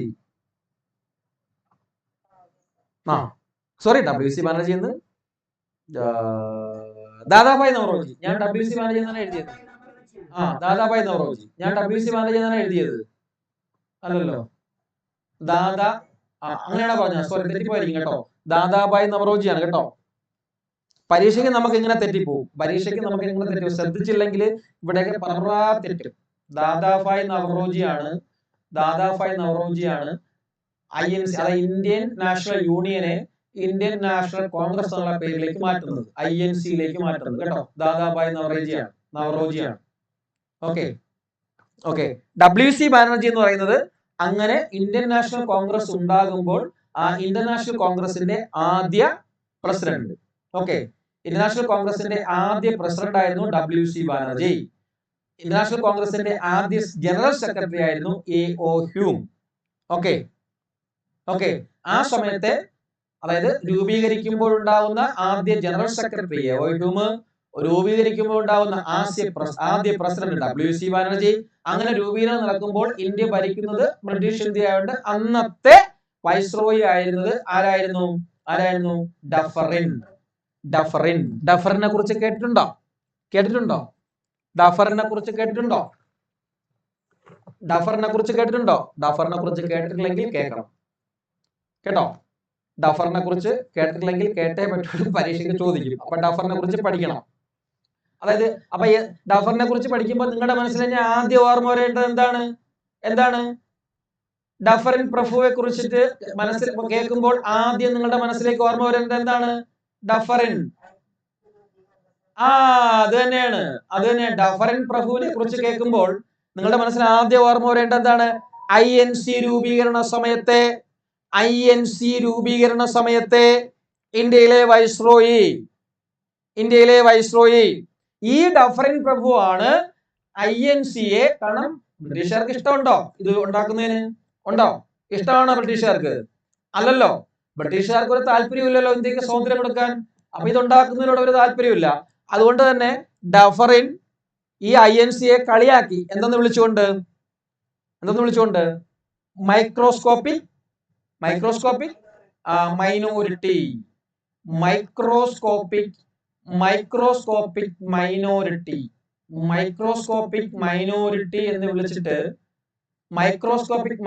എന്ന് വിളിച്ചിട്ട് INCയെ കളിയാക്കിയ വ്യക്തിയാണ് ആരെന്ന് പറയുന്നത്. അല്ലെങ്കിൽ കളിയാക്കി എന്ന് വേണമെങ്കിൽ പറയാം, അല്ലെങ്കിൽ വിശേഷിപ്പിച്ചു എന്നും പറയാം. ഒരു കളിയാക്കലാണത് മൈക്രോസ്കോപ്പിക് മൈനോറിറ്റി എന്ന് പറയുമ്പോഴത്തേക്ക്. ഇത്രയും അറിഞ്ഞിരുന്നാൽ മതി ഡഫറിനെ കുറിച്ച് അവിടെ. ഓക്കെ, ഇത്രയും കാര്യങ്ങളെങ്കിലും അറിഞ്ഞിരിക്കണം ഡഫറിനെ കുറിച്ച്. ഓക്കെ, പോവാം. അപ്പം 1902 സൗത്ത് ആഫ്രിക്കയിലേക്ക് ആര് തിരിച്ചുപോയി? ഗാന്ധിജി തിരിച്ചുപോയി. ഇനി വരുന്ന കാര്യമാണ് നമ്മുടെ ഫിലോസഫിയുമായിട്ട് ചേർത്ത് വായിക്കേണ്ടത്. 1902 ഗാന്ധിജി നേരെ ദക്ഷിണാഫ്രിക്കയിലേക്ക് തിരിച്ചു പോവുകയും 1902, 1903, 1904 ഗാന്ധിജി അവിടെ ഒരു ദക്ഷിണാഫ്രിക്കയിലെ ഡർബനില് ഒരു ആശ്രമം സ്ഥാപിക്കുന്നു. അല്ലെ? ആശ്രമത്തിന്റെ പേരാണ്, അത് ചോദിക്കും, ഇഷ്ടംപോലെ തവണ ചോദിക്കും. ആശ്രമത്തിന്റെ പേരാണെന്ന് പറയുന്നത് ഫീനിക്സ്. അല്ലെ? ഫീനിക്സ് എന്ന് പറയുന്ന ഡർബനില് ഫീനിക്സ് എന്ന് പറയുന്ന ഒരു ആശ്രമം സ്ഥാപിക്കുകയും ചെയ്യുന്നു 1904. ഓക്കെ, ക്ലിയർ ആണോ? ഈ ഫീനിക്സിൽ ഈ ആശ്രമം സ്ഥാപിച്ചതിന്റെ ഫലമായിട്ട് അവിടെ കുറെ കാര്യങ്ങളൊക്കെ നടന്നു. അതിനുശേഷം 1905 ഡർബനില് ഫീനിക്സ് ആശ്രമം സ്ഥാപിക്കുന്നു. അതിനുശേഷം 1905 ഭയങ്കര സംഭവം, ഇന്ത്യയിൽ വലിയ സംഭവം നടക്കുന്നുണ്ട്. അതൊന്നും ഗാന്ധിജി അറിയുന്നില്ല. എന്താണ് ഇന്ത്യയിൽ വലിയ സംഭവം? ബംഗാളോചനം, കട്സൺ പ്രഭു അല്ലേ? കട്സൺ പ്രഭു, ഞാൻ നിങ്ങളെ കഴിഞ്ഞ ക്ലാസ്സിൽ പറഞ്ഞല്ലേ, കട്സൺ പ്രഭു അല്ലെ ബ്രിട്ടീഷ് ഇന്ത്യയിലെ ഔറംഗസീബ് എന്നറിയപ്പെടുന്ന യൂണിവേഴ്സിറ്റി കമ്മീഷൻ കൊണ്ടുവന്ന, അല്ലെ, അല്ലെങ്കിൽ റെയിലി കമ്മീഷൻ എന്നറിയപ്പെടുന്ന യൂണിവേഴ്സിറ്റി കമ്മീഷൻ കൊണ്ടുവന്ന, ബംഗാളിനെ വിഭജിച്ച, അല്ലെ, അല്ലെങ്കിൽ തിരുവിതാംകൂർ സന്ദർശിച്ച ആദ്യ വൈസ്രോയി ആയ, അല്ലെ, അല്ലെങ്കിൽ 1900 രണ്ടാം ഈഴവ മെമ്മോറിയൽ സമർപ്പിച്ച വൈസ്രോയി ആയ ആര്? കട്സൺ. 1905 ബംഗാളിനെ വിഭജിച്ചു. അതാ സംഭവം ഇന്ത്യയിൽ നടക്കുന്നുണ്ട്. അപ്പൊ ഇവിടെ നമുക്ക് പറയേണ്ടത് 1906 ഗാന്ധിജി എന്ത് ചെയ്യുന്നു? ഒരു സത്യാഗ്രഹം, ആദ്യമായിട്ട് ഒരു സത്യാഗ്രഹ സമരത്തിന് ഗാന്ധിജി ആദ്യമായിട്ട് ഒരു സത്യാഗ്രഹ സമരത്തിന് രൂപം കൊടുക്കുന്നു. സത്യാഗ്രഹ ഇവിടെ നിന്നാണ് ഡീവിയേറ്റ് ചെയ്താണ് നമ്മൾ കുറച്ച് ഗാന്ധിജിയുടെ ഫിലോസഫിയുമായിട്ട് ബന്ധപ്പെട്ട് പോകുന്നത്. ഗാന്ധിയുടെ ഫിലോസഫിയുമായിട്ട് നമുക്ക് ബന്ധപ്പെട്ട് പഠിക്കേണ്ട. അവിടെ നമുക്ക് പഠിക്കേണ്ട വളരെ നേർത്ത ചില കാര്യങ്ങൾ മാത്രം നമ്മൾ പഠിച്ചാൽ മതി. അങ്ങനെ കൂലങ്കഷമായിട്ട് ചിന്തിച്ച് പഠിക്കേണ്ട. അതായത് ഗാന്ധിജിയുടെ എഡ്യൂക്കേഷണൽ ഫിലോസഫി പഠിക്കണം, അതുമായിട്ട് ബന്ധപ്പെട്ടുള്ള കുറച്ച് ഡെഫിനിഷൻ പഠിക്കണം. ഗാന്ധിജിയുടെ എഡ്യൂക്കേഷനെ പറ്റിയുള്ള എയിംസുകളെ കുറിച്ച് പഠിക്കണം. ഗാന്ധിജിയുടെ നമ്മളിപ്പോ പഠിച്ച ബേസിക് എഡ്യൂക്കേഷൻ എന്നറിയപ്പെടുന്നത്, അതിന് കുറെ പേരുകളുണ്ട്, നിങ്ങൾ പഠിച്ചിട്ടുണ്ടായിരിക്കും അല്ലേ? ഗാന്ധിജിയുടെ ബേസിക് എഡ്യൂക്കേഷനെയൊക്കെ നമ്മളൊരു പേരിട്ട് വിളിച്ചിട്ടുണ്ട് അല്ലേ? അടിസ്ഥാന വിദ്യാഭ്യാസ പദ്ധതിയെ നമ്മൾ പല പേരുകളിലൂടെയാണ് പഠിച്ചത്. വാർത്താ പദ്ധതി എന്നും നൈം താലിം എന്നും അല്ലേ അല്ലേ അങ്ങനെയൊക്കെ പഠിച്ചിട്ടുണ്ട്. അതുമായിട്ട് ബന്ധപ്പെട്ട് വരുന്ന ഡോക്ടർ സക്കീർ ഹുസൈൻ കമ്മിറ്റിയെ കുറിച്ചൊക്കെ അവിടെ പഠിക്കണം. പിന്നെയുള്ളത് ഗാന്ധിജിയുടെ വ്യൂസിലെ മെത്തേഡ്സ് ഓഫ് ടീച്ചിങ്ങിനെ കുറിച്ച് അവിടെ പഠിക്കണം. ഗാന്ധിജിയുടെ കരിക്കുലം പ്രിൻസിപ്പിൾസിനെ കുറിച്ച് പഠിക്കണം. അതുപോലെ തന്നെ ഗാന്ധിജിയുടെ ഡിസിപ്ലിനെ കുറിച്ച് പഠിക്കണം. ഗാന്ധിജിയുടെ ടീച്ചർ എന്നുള്ള കൺസെപ്റ്റിനെ കുറിച്ച് പഠിക്കണം. അത്രയാണ്, വളരെ സിമ്പിൾ ആയിട്ടുള്ള ഏരിയ ആണ് അവിടെ വരുന്ന അത്രയും ഏരിയാസ്. പക്ഷെ വളരെ ലോങ് ആയിട്ടുള്ള ഏരിയയും കൂടിയാണ് ഗാന്ധിയെ കുറിച്ച് സ്വാതന്ത്ര്യ സമരവുമായി ബന്ധപ്പെട്ട് പഠിക്കാനുള്ളത്. എവിടെ ഒന്നുകൂടെ ചോദിക്കാം. ഓക്കെ, അപ്പം ആദ്യമായിട്ട് 906 ഗാന്ധിജി ഈ സത്യാഗ്രഹ സമരത്തിന് അല്ലെങ്കിൽ രൂപം കൊടുക്കുന്നു. എവിടെയെന്ന് വെച്ച് കഴിഞ്ഞാല്, അതായത് അവിടെയുള്ള ഒരു സംഘടന ഏഷ്യാറ്റിക് ഓർഡിനൻസ്, ആ സംഘടനയുടെ പേരാണ് ഏഷ്യാറ്റിക് ഓർഡിനൻസ്. ഏഷ്യാറ്റിക് ഓർഡിനൻസ് എന്ന് പറയുന്ന, അതായത് ദക്ഷിണാഫ്രിക്കയിലെ ട്രാൻസ്വാൾ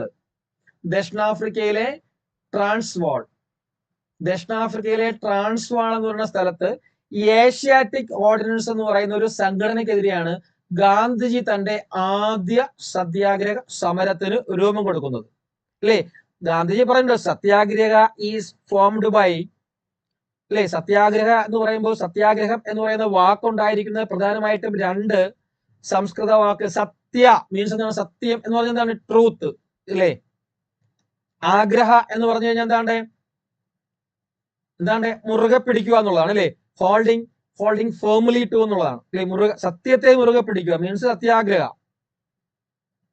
അതായത് the truth is far more powerful than any weapon of mass destruction എന്നാണ് ഗാന്ധിജി പറയുന്നത്. നമ്മളത് ആ ഗാന്ധിയുടെ ഫിലോസഫിയിൽ അങ്ങനെ പഠിക്കും, അല്ലെങ്കിൽ ആ ടേം ചോദിക്കും പരീക്ഷയ്ക്ക്. അല്ലെങ്കിൽ the pivotal and defining elements of Gandhism is a സത്യാഗ്രഹ എന്നൊക്കെ പറഞ്ഞ് നമ്മൾ പഠിക്കും. അല്ലെങ്കിൽ അങ്ങനെയാണ് ചോദിക്കുന്നത്. സത്യാഗ്രഹമാണ് ഗാന്ധിജിയുടെ മാർഗം, അല്ലെങ്കിൽ മാർഗമായിരുന്നത്, അല്ലെങ്കിൽ ഗാന്ധിയുടെ സമര മാർഗമായിരുന്നത്. അത് തന്നെയാണ് ഗാന്ധിജിയൻ ഫിലോസഫിയിൽ പറയുന്നത്. പക്ഷെ എഡ്യൂക്കേഷൻ ബൈ മീൻസ്, എഡ്യൂക്കേഷൻ എന്ന് പറയുമ്പോൾ ഗാന്ധി പറയുന്നത് I mean all around drawing out of the best in child and man, body, mind and spirit എന്നാണ് ഗാന്ധിജി പറയുന്നത് അല്ലേ? Sum total of the development, total മൊത്തത്തിലുള്ള എല്ലാമായിട്ടുള്ള ഡെവലപ്മെന്റ് എന്നാണ് ഗാന്ധിജി പറയുന്നത്. അല്ലെങ്കിൽ according to Gandhiji, the education is the realisation of the best in man. അവന്റെ ബോഡിയും അവന്റെ സോളും അവന്റെ സ്പിരിറ്റും എല്ലാം കൂടെ ചേർന്ന്, അതായത് മൊത്തത്തിൽ അവനെ ശാക്തീകരിക്കുക, അല്ലെങ്കിൽ ഡെവലപ്പ് ചെയ്യുക, അല്ലെങ്കിൽ ഉണർത്തുക എന്നുള്ളതാണ് ഗാന്ധിജിയുടെ അഭിപ്രായത്തില് വിദ്യാഭ്യാസം എന്ന് പറയുന്നത്. അതാണ് വിദ്യാഭ്യാസ ദർശനം എന്ന് പറയുന്നത് ഗാന്ധിജിയുടെ. കാരണം നമുക്കറിയാം ഗാന്ധിജി ഒരേ സമയം തന്നെ ആദർശവാദിയായിരുന്നു, ആ സമയം തന്നെ അദ്ദേഹം ഐഡിയലിസ്റ്റ് പ്രകൃതിവാദിയായിരുന്നു, അതുപോലെ തന്നെ അദ്ദേഹം പ്രാഗ്മാറ്റിക്കുമായിരുന്നു, പ്രായോഗികവാദിയായിരുന്നു. അതുപോലെ തന്നെ അദ്ദേഹം ഹ്യൂമാനിസ്റ്റിക് ആയിട്ടുള്ള അപ്രോച്ചും പറയുന്നു, മാനവികവാദിയായിരുന്നു. അതായത് കായികവും മാനസികവും ആത്മീയവുമായിട്ട് ഒരു ശിശുവിൽ അന്തർഭവിച്ചിട്ടുള്ള മഹത്തരമായതിനെ എല്ലാം പുറത്തു കൊണ്ടുവരികയാണ് വിദ്യാഭ്യാസത്തിന്റെ ലക്ഷ്യം എന്നാണ് ഗാന്ധിജി പറയുന്നത്. അതായത് വ്യക്തിയുടെ സ്വത്വത്തിന്റെ ഒത്തിണക്കമുള്ള വികസനം, അല്ലെങ്കിൽ ഇതെന്ന് പറയുന്നത് അവന്റെ സ്വഭാവ രൂപവൽക്കരണം, അവന്റെ കാര്യക്ഷമമായിട്ടുള്ള പൗരത്വ പരിശീലനം, അവന്റെ സാമ്പത്തികമായിട്ടുള്ള സ്വയം പര്യാപ്തത. അതുകൊണ്ടാണ് ഗാന്ധിജി കൈത്തൊഴിലിനെ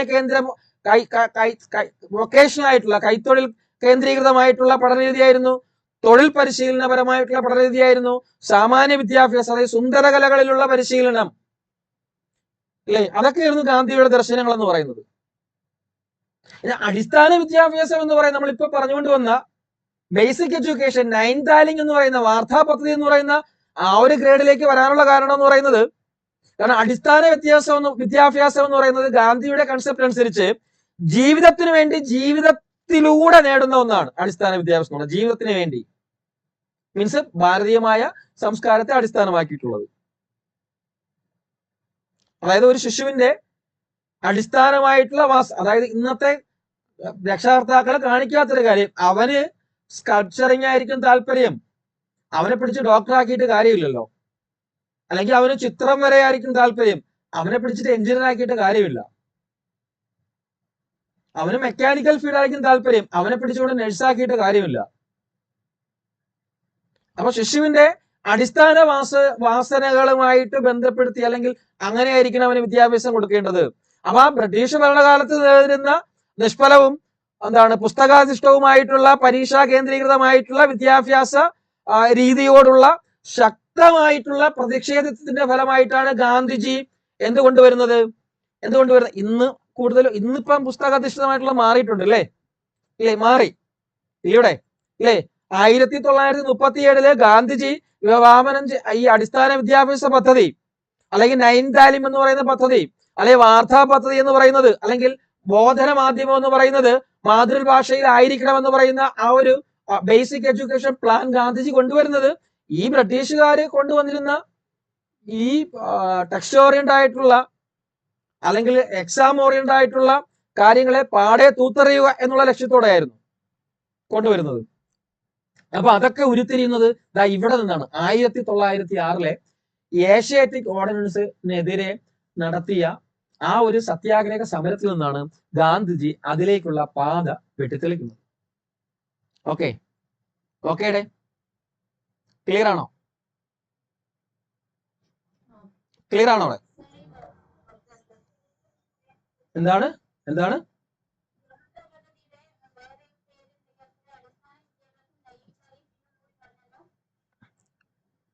അതിന് അടിസ്ഥാന വിദ്യാഭ്യാസമുണ്ട്, വാർത്താ പദ്ധതി എന്നുണ്ട്, 9th താലിം എന്ന് പറയാം. 9th താലിം പിന്നെന്താ പറഞ്ഞത്? പിന്നെ ഹിന്ദിയിലൊരു പേര് പറയും, ബുനിയാടി ശിക്ഷ എന്ന് പറയും. ബുനിയാടി ശിക്ഷ അത് പക്ഷേ ഇതുവരെ ചോദിച്ചൊന്നും കണ്ടിട്ടില്ല. ഈ ബുനിയാടി ബുനിയാടി ശിക്ഷ, ഇങ്ങനെ ബുനിയാടി ശിക്ഷ എന്നും പറയും. അത് ഹിന്ദിയാണ്. ബുനിയാണ്ടി, ബുനിയാടി അല്ല ബുനിയാണ്ടി. ബുനിയാണ്ടി ശിക്ഷ അങ്ങനെയും പറയും. അല്ലെങ്കിൽ ഈ 9th താലിം എന്ന് പറഞ്ഞു കഴിഞ്ഞാല് നമ്മൾ പഠിക്കും, നമ്മൾ അവിടെ എത്തിയില്ല. നയി എന്ന് പറഞ്ഞാൽ ഹിന്ദിയിൽ എന്താ അർത്ഥം? പുതിയത്. അപ്പൊ 9th താലിം എന്ന് പറഞ്ഞാൽ അതിന്റെ അർത്ഥം ന്യൂ എഡ്യൂക്കേഷൻ എന്നാണ്. അപ്പൊ ന്യൂ എഡ്യൂക്കേഷൻ എന്ന് ചോദിച്ചു കഴിഞ്ഞാലും ഇതാണ് ഉദ്ദേശിക്കുന്നത്, ബേസിക് എഡ്യൂക്കേഷൻ ആണ്. ഒരുപാട് പേരുകൾ പറയാം. അതായത് ബേസിക് എഡ്യൂക്കേഷൻ എന്ന് പറയുമ്പോഴത്തേക്ക്, അതായത് ഗാന്ധിജി ഈ ബേസിക് എഡ്യൂക്കേഷൻ എന്ന് വെച്ചാൽ സ്കീംസ് ഇവോൾവ് ചെയ്യാനുള്ള കാരണം ഞാൻ പറഞ്ഞില്ലേ. ഗാന്ധിജിയുടെ ഏകദേശം 40 വർഷത്തോളമുള്ള തന്റെ വിദേശത്തുള്ളതും സ്വദേശത്തുള്ളതുമായിട്ടുള്ള കാഴ്ചപ്പാടുകളിൽ നിന്നും ഗാന്ധിജി കൊണ്ടുവന്ന ഒരു ആറ്റിറ്റ്യൂഡാണ് ഈ ബേസിക് എഡ്യൂക്കേഷൻ എന്ന് പറയുന്നത്. അതായത് ഗാന്ധിജി പറയുന്നുണ്ട്, the scheme of education is the basic education ആണോന്ന് ഗാന്ധിജി പറയുന്നുണ്ട്. അതുകൊണ്ടാണ് ഈ പേരൊക്കെ അദ്ദേഹം കൊടുക്കുന്നത്. വാർധ എന്നും ബേസിക് എഡ്യൂക്കേഷൻ എന്നും 9th താലിം എന്നും അല്ലെങ്കിൽ ന്യൂ എഡ്യൂക്കേഷൻ എന്നും അല്ലെങ്കിൽ ബുനിയാണ്ടി ശിക്ഷ എന്നൊക്കെ ഇതിനെ വിളിക്കാനുള്ള കാരണം അതാണ്.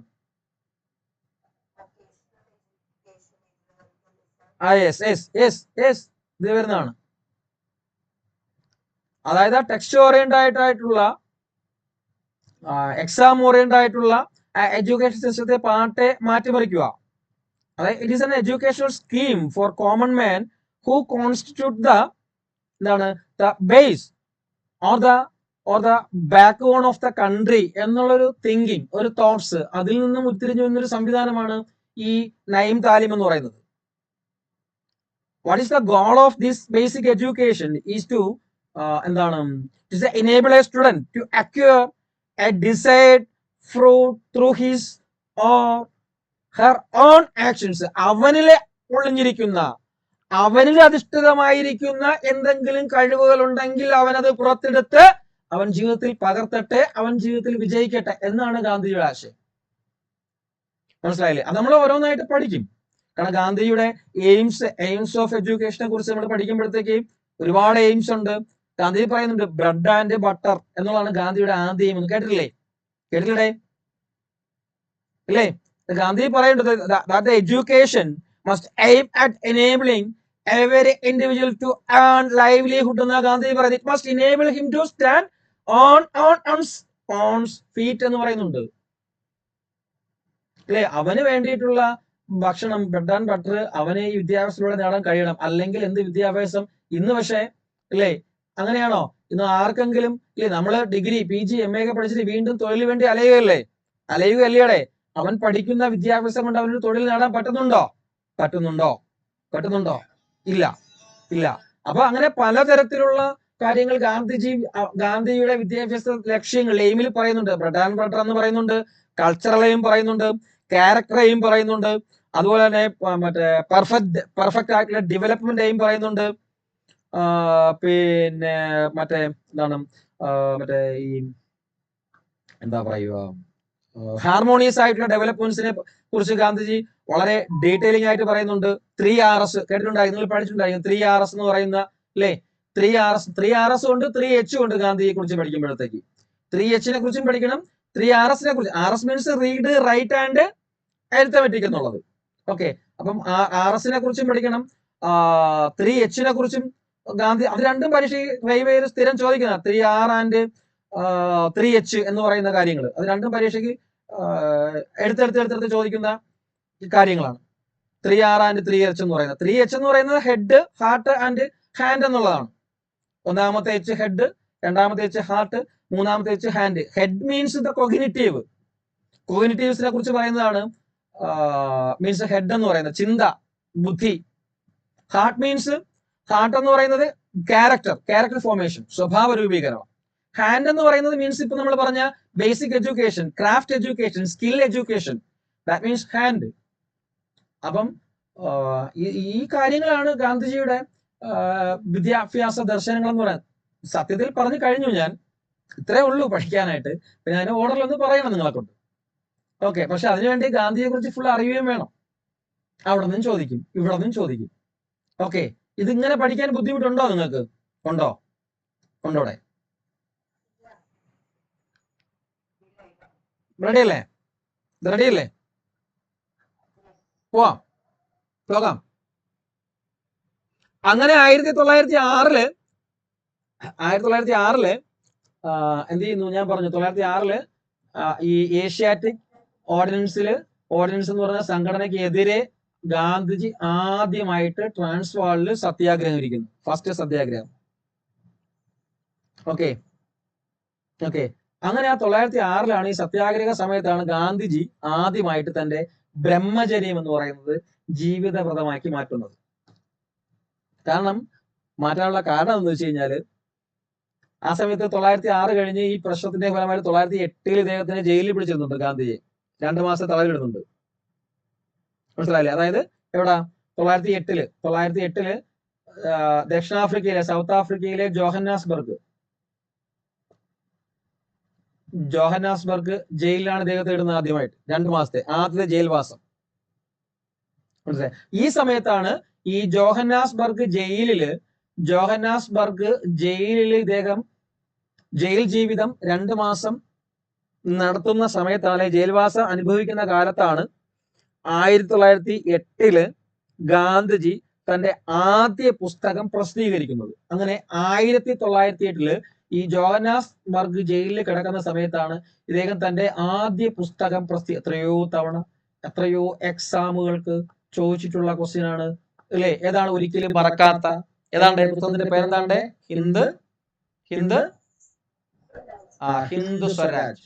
ഹിന്ദു സ്വരാജ് എന്ന് പറയുന്നത് ആ പുസ്തകം. ഹിന്ദു സ്വരാജ് എന്ന് പറയുന്ന ആ പുസ്തകം, തന്റെ പുസ്തകം അദ്ദേഹം ദക്ഷിണാഫ്രിക്കയിൽ വെച്ചാണ് പ്രസിദ്ധീകരിക്കുന്നത്. അതായത് സ്വയം പര്യാപ്തമായിട്ടുള്ള ഗ്രാമീണ സമ്പദ് വ്യവസ്ഥയെ കുറിച്ചിട്ടുള്ള ഗാന്ധിജിയുടെ വ്യക്തമായിട്ടുള്ള, അതായത് സ്വയം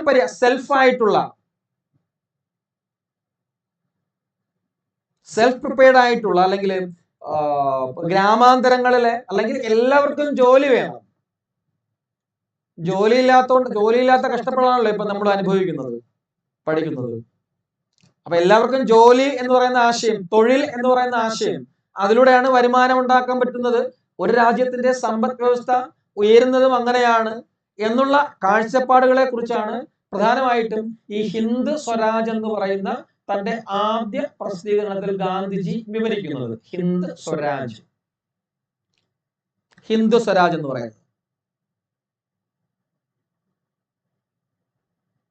മനസ്സിലായില്ലേ? അപ്പം ഇവിടെ ഒരു ക്വസ്റ്റ്യൻ, ഈ ഭാഗത്തുനിന്ന് ഒരു ക്വസ്റ്റ്യൻ ഫിലോസഫിയില് റെയിൽവേക്ക് ചോദിച്ചിട്ടുണ്ട്. എന്തെന്ന് പറഞ്ഞു കഴിഞ്ഞാല്, ഞാൻ പറഞ്ഞു 1906 ഏഷ്യാറ്റിക് ഓർഡിനൻസ് എന്ന് പറയുന്ന സംഘടനയ്ക്കെതിരെ ട്രാൻസ്വാളിൽ വെച്ച് സമരം ചെയ്യുകയും അതിന്റെ ഫലമായിട്ട് 908 അതുമായിട്ട് ബന്ധപ്പെട്ടുള്ള പല പ്രശ്നങ്ങളുടെ ഫലമായിട്ട് 908 ഇദ്ദേഹത്തിന് ദക്ഷിണാഫ്രിക്കയിലെ ബ്രിട്ടീഷുകാർ അവിടുത്തെ ജയിലിൽ അടയ്ക്കുന്നു. അവിടെ വെച്ച് ആ പുസ്തകം പ്രസിദ്ധീകരിക്കുന്നു. അപ്പം ഈ ട്രാൻസ്വാൾ സത്യാഗ്രഹത്തില് ഗാന്ധിജിയോടൊപ്പം അവിടെയുള്ള ഒരുപാട്, അപ്പൊ ഗാന്ധിജി പങ്കെടുത്ത ആദ്യ സത്യാഗ്രഹ സമരം എന്ന് വെച്ചാൽ ട്രാൻസ്വാൾ സത്യാഗ്രഹം, മറന്നു പോരുത്. അപ്പൊ ആ ട്രാൻസ്വാൾ സത്യാഗ്രഹത്തിൽ ഗാന്ധിജി മാത്രമല്ല, ഗാന്ധിജിയോടൊപ്പം ഒരുപാട് കർത്തവർഗക്കാർ പങ്കെടുത്തു. അപ്പൊ അങ്ങനെ പങ്കെടുത്ത ഗാന്ധിജിയോടൊപ്പം ആ സത്യാഗ്രഹ സമരത്തിൽ പങ്കെടുത്തവരെയൊക്കെ ഒരുപാട് പേരെ ബ്രിട്ടീഷുകാർ ഉപദ്രവിക്കുകയും ജയിലിലാക്കുകയും ചെയ്തു ഗാന്ധിജിയോടൊപ്പം. അപ്പൊ അവരെയുള്ള, അല്ലെങ്കിൽ ജയിലിലാക്കപ്പെട്ട അവരുടെയൊക്കെ കുടുംബത്തെ സംരക്ഷിക്കുന്നതിന് വേണ്ടി ഗാന്ധിജി 1910 എന്ത് ചെയ്തു? ഈ ജോഹന്നാസ്ബർഗില്, ദക്ഷിണാഫ്രിക്കയിലെ ഈ ജോഹന്നാസ്ബർഗില് ഒരു പുതിയ ഒരു ആശ്രമം സ്ഥാപിക്കുന്നുണ്ട്. ആ ആശ്രമത്തിന്റെ പേരാണ് എന്തെന്ന് പറയുന്നത്? ടോൾസ്റ്റോയി ഫാം എന്ന് പറയും. ടോൾസ്റ്റോയി ഫാം എന്ന് പറയുന്നത്. റെഡിയാണോ? അപ്പൊ ആദ്യ ആശ്രമം ഏതായിരുന്നു?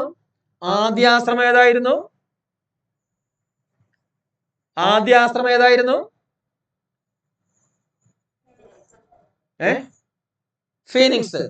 ആദ്യാശ്രമം ഫീനിക്സ്. എവിടാ? എന്ന് വർഷം 1904. മറന്നുവേടേ, ടർബനില് 1904 ടർബനിലല്ലേ അതേ ആദ്യ ആശ്രമം സ്ഥാപിക്കുന്നത്, അല്ലയോടെ? മറന്നുപോയാ?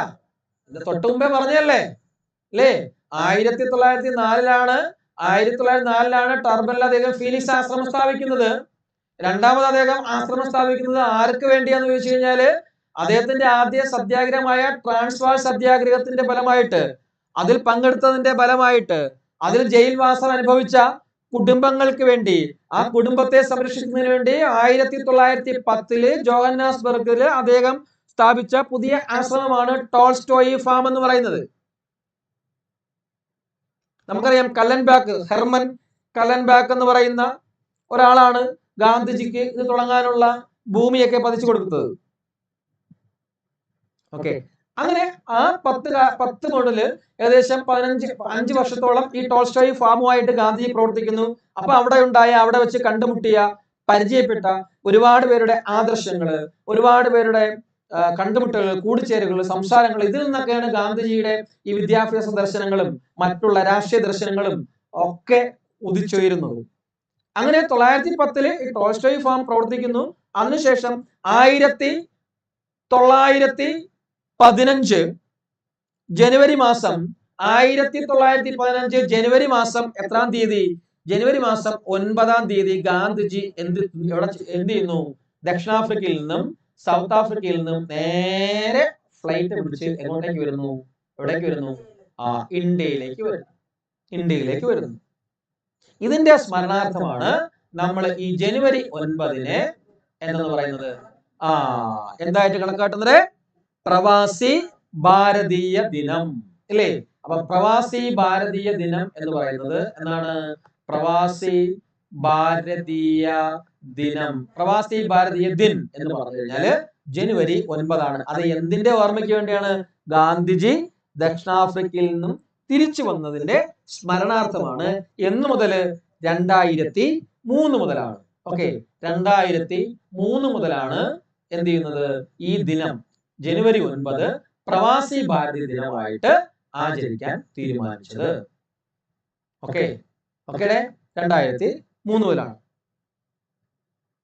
ഓക്കെ, അങ്ങനെ വരികയും ഇന്ത്യയിലേക്ക് വരികയും ഇന്ത്യയിലേക്ക് വന്നതിന് ശേഷം അവിടെ ഒരു ബനാറസ് ഹിന്ദു യൂണിവേഴ്സിറ്റിയിലാണ് അദ്ദേഹം ആദ്യമായിട്ട്, പിന്നെ ഇന്ത്യയിൽ വന്നതിന് ശേഷം ഒരു പൊതുപരിപാടികളൊക്കെ പങ്കെടുക്കുന്നത്. ഓക്കെ, അപ്പം നമ്മൾ നേരത്തെ പറഞ്ഞായിരുന്നു, എവിടെ? നമ്മുടെ ഭൂവർ യുദ്ധത്തില് എന്ത് ചെയ്തു? ഒരു ആംബുലൻസ് യൂണിറ്റ് സംഘടിപ്പിച്ചില്ലേ ഗാന്ധിജി? നേരത്തെ പറഞ്ഞ ഓർമ്മയില്ലേ? നേരത്തെ പറഞ്ഞ ഓർമ്മയില്ലേ? 899 വെള്ളർക്കാർക്കെതിരെ ദക്ഷിണാഫ്രിക്കയിൽ വെച്ച് കിടന്ന ഭൂവർ യുദ്ധം, ഫ്രീഡം യുദ്ധം, ബോയർ യുദ്ധം. അവിടെ ഗാന്ധിജി ഒരു സംഘടന ഉണ്ടാക്കിയിട്ട് അവർക്ക് സേവനം കൊടുത്തില്ലേ? ആംബുലൻസ് വിഭാഗം, ഓർമ്മയില്ലേ? Ambulance corps. ഓക്കെ, അപ്പൊ അങ്ങനെ ഒരു സംഘടന ഉണ്ടാക്കിയത് കൊണ്ടാണ് ഗാന്ധിജിക്ക് ബ്രിട്ടീഷുകാർ എന്ത് ചെയ്തു? 1915 ഇന്ത്യയിൽ വന്നതിന് ശേഷം 1915 ഗാന്ധിജിക്ക് എന്ത് കൊടുക്കുന്നു? ഒരു പദവി കൊടുക്കുന്നുണ്ട്. എന്താണ്? എന്താണ്? കൈസർ, കൈസർ ഈ ഹിന്ദ്.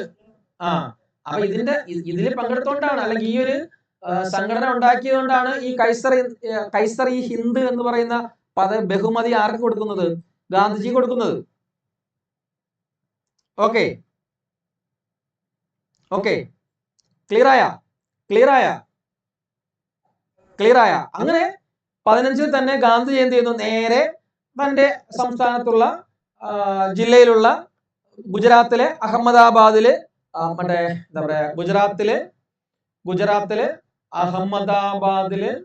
അഹമ്മദാബാദ് ജില്ലയില് എവിടെ? എന്റെ സ്ഥലത്തിന്റെ പേര് എന്താണ്? കൊച്ചിറാബ് അല്ലെ? കൊച്ചിറാബ് എന്ന് പറയുന്ന സ്ഥലത്താണ്, കൊച്ചിറാബ് എന്ന് പറയുന്ന സ്ഥലത്താണ് ഗാന്ധിജി എന്ത് ചെയ്യുന്നത്? ഇവിടെ വന്നിട്ട്, ഇന്ത്യയിൽ വന്നിട്ട് തന്റെ ആദ്യത്തെ സത്യാഗ്രഹ ആശ്രമം സ്ഥാപിക്കുന്നത്. മനസ്സിലായില്ലേ? കൊച്ചിറാബ്. ഓക്കെ, കൊച്ചിറാബ്. അപ്പൊ ആദ്യം ഗാന്ധിജി ആശ്രമം സ്ഥാപിക്കുന്നത് എവിടെയെന്ന് വെച്ച് കഴിഞ്ഞാൽ, ഫസ്റ്റ് ഇന്ത്യയിലെ ഗാന്ധിജിയുടെ ആദ്യ സത്യാഗ്രഹ ആശ്രമം എന്ന് വെച്ച് കഴിഞ്ഞാൽ കൊച്ചിറാബാണ്, അഹമ്മദാബാദില്. എന്നാണ്? 1915 1915. അതിനുശേഷം തൊട്ട് 2 വർഷം ഇവിടെ ആയിരുന്നു ഇതിന്റെ ആശ്രമം. ഇത് കഴിഞ്ഞിട്ട് 1917 ജൂൺ മാസം, പഠിക്കാൻ എളുപ്പമാണ്, 1917 ജൂൺ മാസം 17-ാം തീയതി, രണ്ടും 17 തന്നെയാണ്. ഈ ഡേറ്റ് വർഷം പഠിച്ചാൽ മതി. ഈ 17 തന്നെയാണ് ഇവിടെയും വരുന്ന 17, June 17, 1917 June 17. Okay, June 17. Okay, അത് പഠിക്കുന്നത് എങ്ങനെയാണ്? നമ്മൾ ഓർത്തു വെച്ചിരിക്കുന്നത് എങ്ങനെയാണ്? 1917 എന്ന് പറഞ്ഞാൽ ഡേ 17 ആണ്. 7 1 6. ജൂൺ എന്ന് പറഞ്ഞാൽ 6-ാം മാസമല്ലേ? ആണോ? 6-ാം മാസമല്ലേ? അല്ലയോ? ഈ വർഷം മാത്രം അറിഞ്ഞിരുന്നാൽ മതി, എല്ലാം കണ്ടുപിടിക്കാം. കാരണം 1917 അല്ലേ? 1917 എന്ന് പറയുമ്പോൾ 7 1 കുറച്ച് കഴിഞ്ഞാൽ 6 ആണ്. അതാണ് മാസം, മീൻസ് ജൂൺ, മെയ് ജൂൺ മാസം. ഇനി 17 തന്നെ ഡേറ്റ്, അപ്പൊ മറക്കത്തേ ഇല്ല അല്ലേ? അങ്ങനെ പറഞ്ഞ കാര്യം പിടികിട്ടോ? ഞാൻ പറഞ്ഞ കാര്യം പിടികിട്ടിയോ? അത് കണക്ട് ചെയ്ത് പഠിക്കുന്ന അങ്ങനെയാണെന്ന് പറഞ്ഞതാ. ഓക്കെ അല്ലേ? അപ്പം 1917 ജൂൺ മാസം 17-ാം തീയതി ഗാന്ധിജി എന്ത് ചെയ്യുന്നു?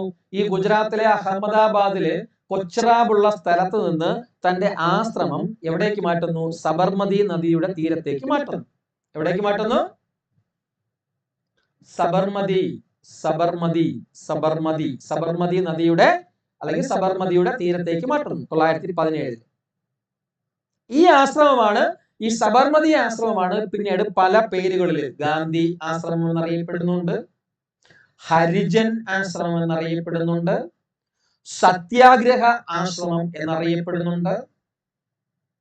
ഓക്കെ, പല പേരുകളിൽ. അപ്പൊ സബർമതി ആശ്രമം എന്ന് പറയുന്നതും, ഗാന്ധി ആശ്രമം എന്ന് പറയുന്നതും, ഹരിജൻ ആശ്രമം എന്ന് പറയുന്നതും, സത്യാഗ്രഹ ആശ്രമം എന്ന് പറയുന്നതും ഒക്കെ ഈ 17 കൊച്ചിറാബിൽ നിന്ന് സബർമതിയിലേക്ക് മാറ്റിയ ആ ആശ്രമം തന്നെയാണ്. അപ്പം അതുകൊണ്ടാണ് നമ്മൾ പറയുന്നത് സബർമതി ആശ്രമത്തിലെ സന്യാസി എന്നറിയപ്പെടുന്ന വ്യക്തി ആരെന്ന് ചോദിച്ചു കഴിഞ്ഞാൽ ആരാണ്ട് ഗാന്ധിയാണ്. അല്ലേ? ഇല്ലൂടെ ആണോ?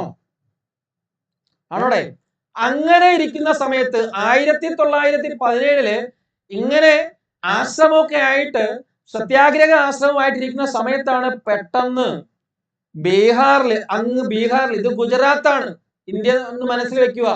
ഗുജറാത്ത് എവിടെ കിടക്കുന്നു, ബീഹാർ എവിടെ കിടക്കുന്നു മനസ്സിൽ വെക്കുക. ഇന്ന് ബീഹാറിൽ ഒരു പ്രശ്നം നടക്കുന്നു. ബീഹാറിൽ എവിടെ? Very good. ബീഹാറിലെ ചമ്പാരൻ എന്ന് പറയുന്ന സ്ഥലത്ത് ഒരു ഭയങ്കര പ്രക്ഷോഭം നടക്കുന്നു. നീലം കർഷകർക്ക് വേണ്ടിയിട്ട്. നീലം കർഷകരുടെ പ്രശ്നം. നീലമില്ലേ? നമ്മുടെ നീലം. ഓക്കെ, അപ്പൊ നീലം കർഷകരുടെ ഒരു പ്രശ്നം നടക്കുന്നതായിട്ട് അറിഞ്ഞു. അങ്ങനെയാണ് ഗാന്ധിജി എന്ത് ചെയ്യുന്നത്? അവിടേക്ക് ചെല്ലുന്നത്. അല്ലേ? അങ്ങനെ ഈ സത്യാഗ്രഹത്തില് നീലം കർഷകർക്ക് വേണ്ടി എന്ത് ചെയ്യുന്നു? ഗാന്ധിജി സത്യാഗ്രഹം അനുഷ്ഠിക്കുന്നു ബീഹാറിൽ. ആ സത്യാഗ്രഹമാണ് ചമ്പാരൻ സത്യാഗ്രഹം എന്ന് നിങ്ങൾ പഠിക്കുന്നത്. ചമ്പാരൻ സത്യാഗ്രഹം എന്ന് പഠിക്കുന്നത് 1917 ഏപ്രിൽ മാസം 15 അല്ലേ? 1917 ഏപ്രിൽ മാസം 15 ആ സത്യാഗ്രഹം ആരംഭിക്കുന്നത്. ആ സത്യാഗ്രഹത്തിൽ ഗാന്ധിജി പങ്കെടുക്കുന്നു. അതുകൊണ്ട് തന്നെ നമ്മൾ പറയും എന്താണ്? അതായത് നീലം കർഷകർക്ക് വേണ്ടി ഇന്ത്യയിലെ ആദ്യ സത്യാഗ്രഹം നടത്തിയ വ്യക്തി എന്ന് ചോദിച്ചു കഴിഞ്ഞാൽ വേറെ കുറെ ആൾക്കാർ അവിടെ വരുന്നുണ്ട്. അതുകൊണ്ടാണ് അങ്ങനെ ഒരു ക്വസ്റ്റ്യൻ ഞാൻ പറഞ്ഞത്. ഏതാണ് സമരം? അതങ്ങനെ പറയാനുള്ള കാരണം ഇന്ത്യയിൽ നടന്ന, അല്ലെങ്കിൽ ഇന്ത്യയില് കർഷകർക്ക് വേണ്ടി നടത്തിയ ആദ്യ കർഷക കലാപം നടത്തിയ വ്യക്തി ആരെന്ന് ചോദിച്ചാൽ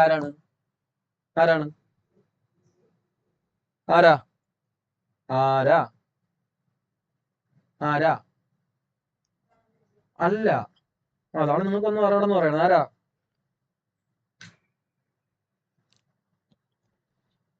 ആരാ?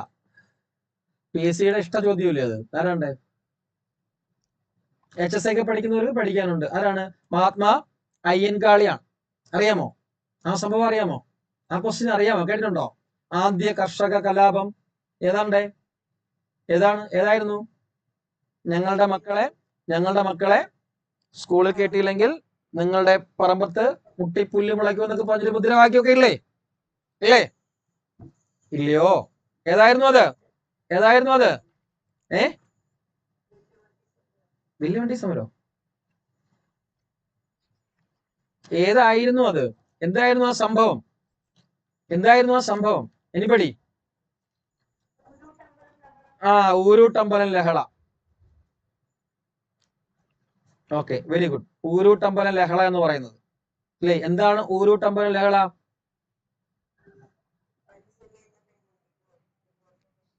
അത് തന്നെയാണ്.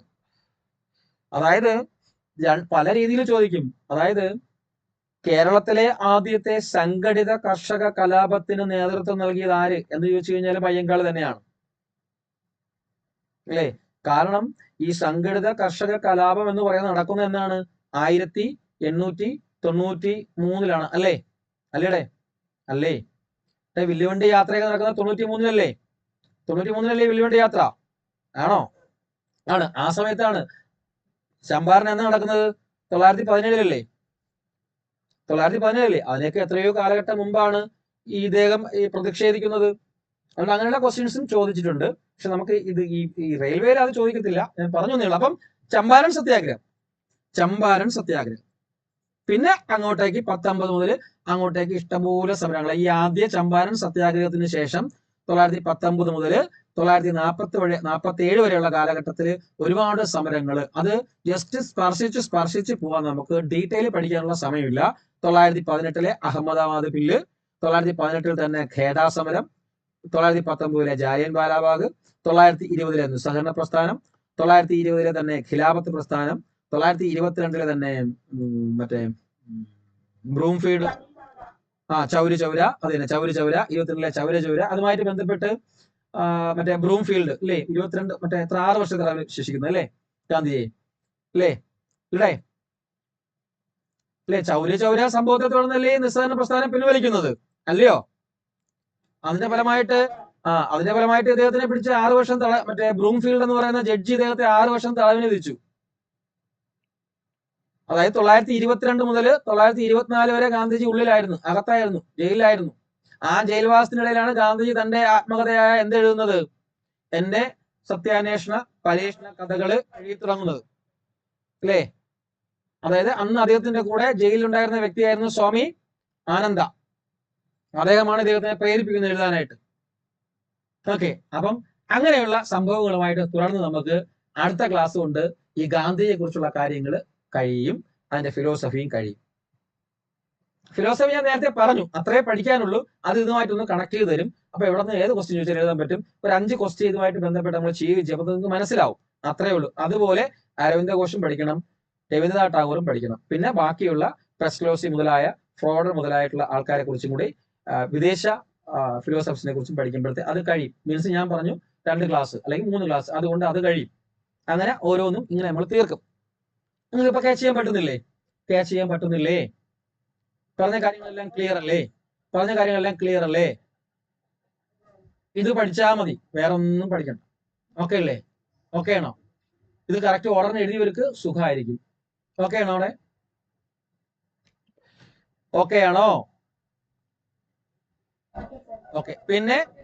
പിന്നെ ക്ലാസിന്റെ ടൈം പലരും ചോദിക്കുന്നുണ്ട്. ആ ടൈം ഈ ദിവസം കൂടി, നാളെയും കൂടി ഈ ടൈമിൽ ക്ലാസ് കാണും. പിന്നെ പല ടൈമുകളായിട്ട് ലൈവ് വരും. അത് മുൻകൂട്ടി അറിയിക്കുകയും ചെയ്യും. ലൈവിൽ കയറാൻ കഴിയുന്നവർ ലൈവിൽ കയറുക, അല്ലാത്തവർ റെക്കോർഡ് ക്ലാസ് കാണുക. കാരണം നമുക്ക് ഒരുപാട് കാര്യങ്ങൾ ഇങ്ങനെ റെഫർ ചെയ്ത് പോകേണ്ടതായിട്ടുണ്ട്. കാരണം മാക്സിമം നമുക്ക് മാർക്ക് സ്കോർ ചെയ്യാനായിട്ട് എവിടെയെങ്കിലും എന്തെങ്കിലും പറഞ്ഞാൽ പോരാ, കണക്ട് ചെയ്ത് നിങ്ങൾക്ക് കണ്ടുപിടിക്കാൻ കഴിയണം. ആ രീതിയിൽ ഡിസ്കസ് ചെയ്യണം. അല്ല വെറുതെ ഞാൻ നിങ്ങളുടെ സിലബസിന്റെ ഒരു പോയിന്റ് ഇവിടെ എഴുതിയിട്ടിട്ട് 5-6 കാര്യം പറഞ്ഞിട്ട് പോയി കഴിഞ്ഞാൽ പാവപ്പെട്ട ഒന്നും അറിയാത്ത ആൾക്ക് ഒന്നും ചെയ്യാൻ പറ്റത്തില്ല. എന്തെങ്കിലും പഠിക്കുന്നവർക്ക് അല്ലെങ്കിൽ പഠിച്ചുകൊണ്ടിരിക്കുന്നവർക്ക് അത് പ്രശ്നമില്ല. ഒന്നും അറിയാതെ ഒരുപാട് നാൾ പഠിക്കാതിരുന്നിട്ട് ഇപ്പൊ പഠിക്കുന്നവർക്ക് അത് ചെയ്യുന്നത് ഭയങ്കര ദ്രോഹമാണ്. അപ്പൊ എന്തെങ്കിലും അവർക്ക് പറഞ്ഞു കൊടുക്കണം. അതുകൊണ്ടാണ് ഇത്രയും കുറച്ചെങ്കിലും ഡീറ്റെയിലിംഗ് ആയിട്ട് ക്ലാസ് പോകുന്നത് കേട്ടോ. ഇത് ഡീറ്റെയിലിംഗ് അല്ല, ഒരു 50% പോലും അല്ല, എന്നാലും അത്യാവശ്യം കാര്യങ്ങൾ ഞാൻ ഡിസ്കസ് ചെയ്യുന്നുണ്ട്. ഓക്കെ അല്ലേ? റെഡി അല്ലേ? ചോദിച്ചോളൂ.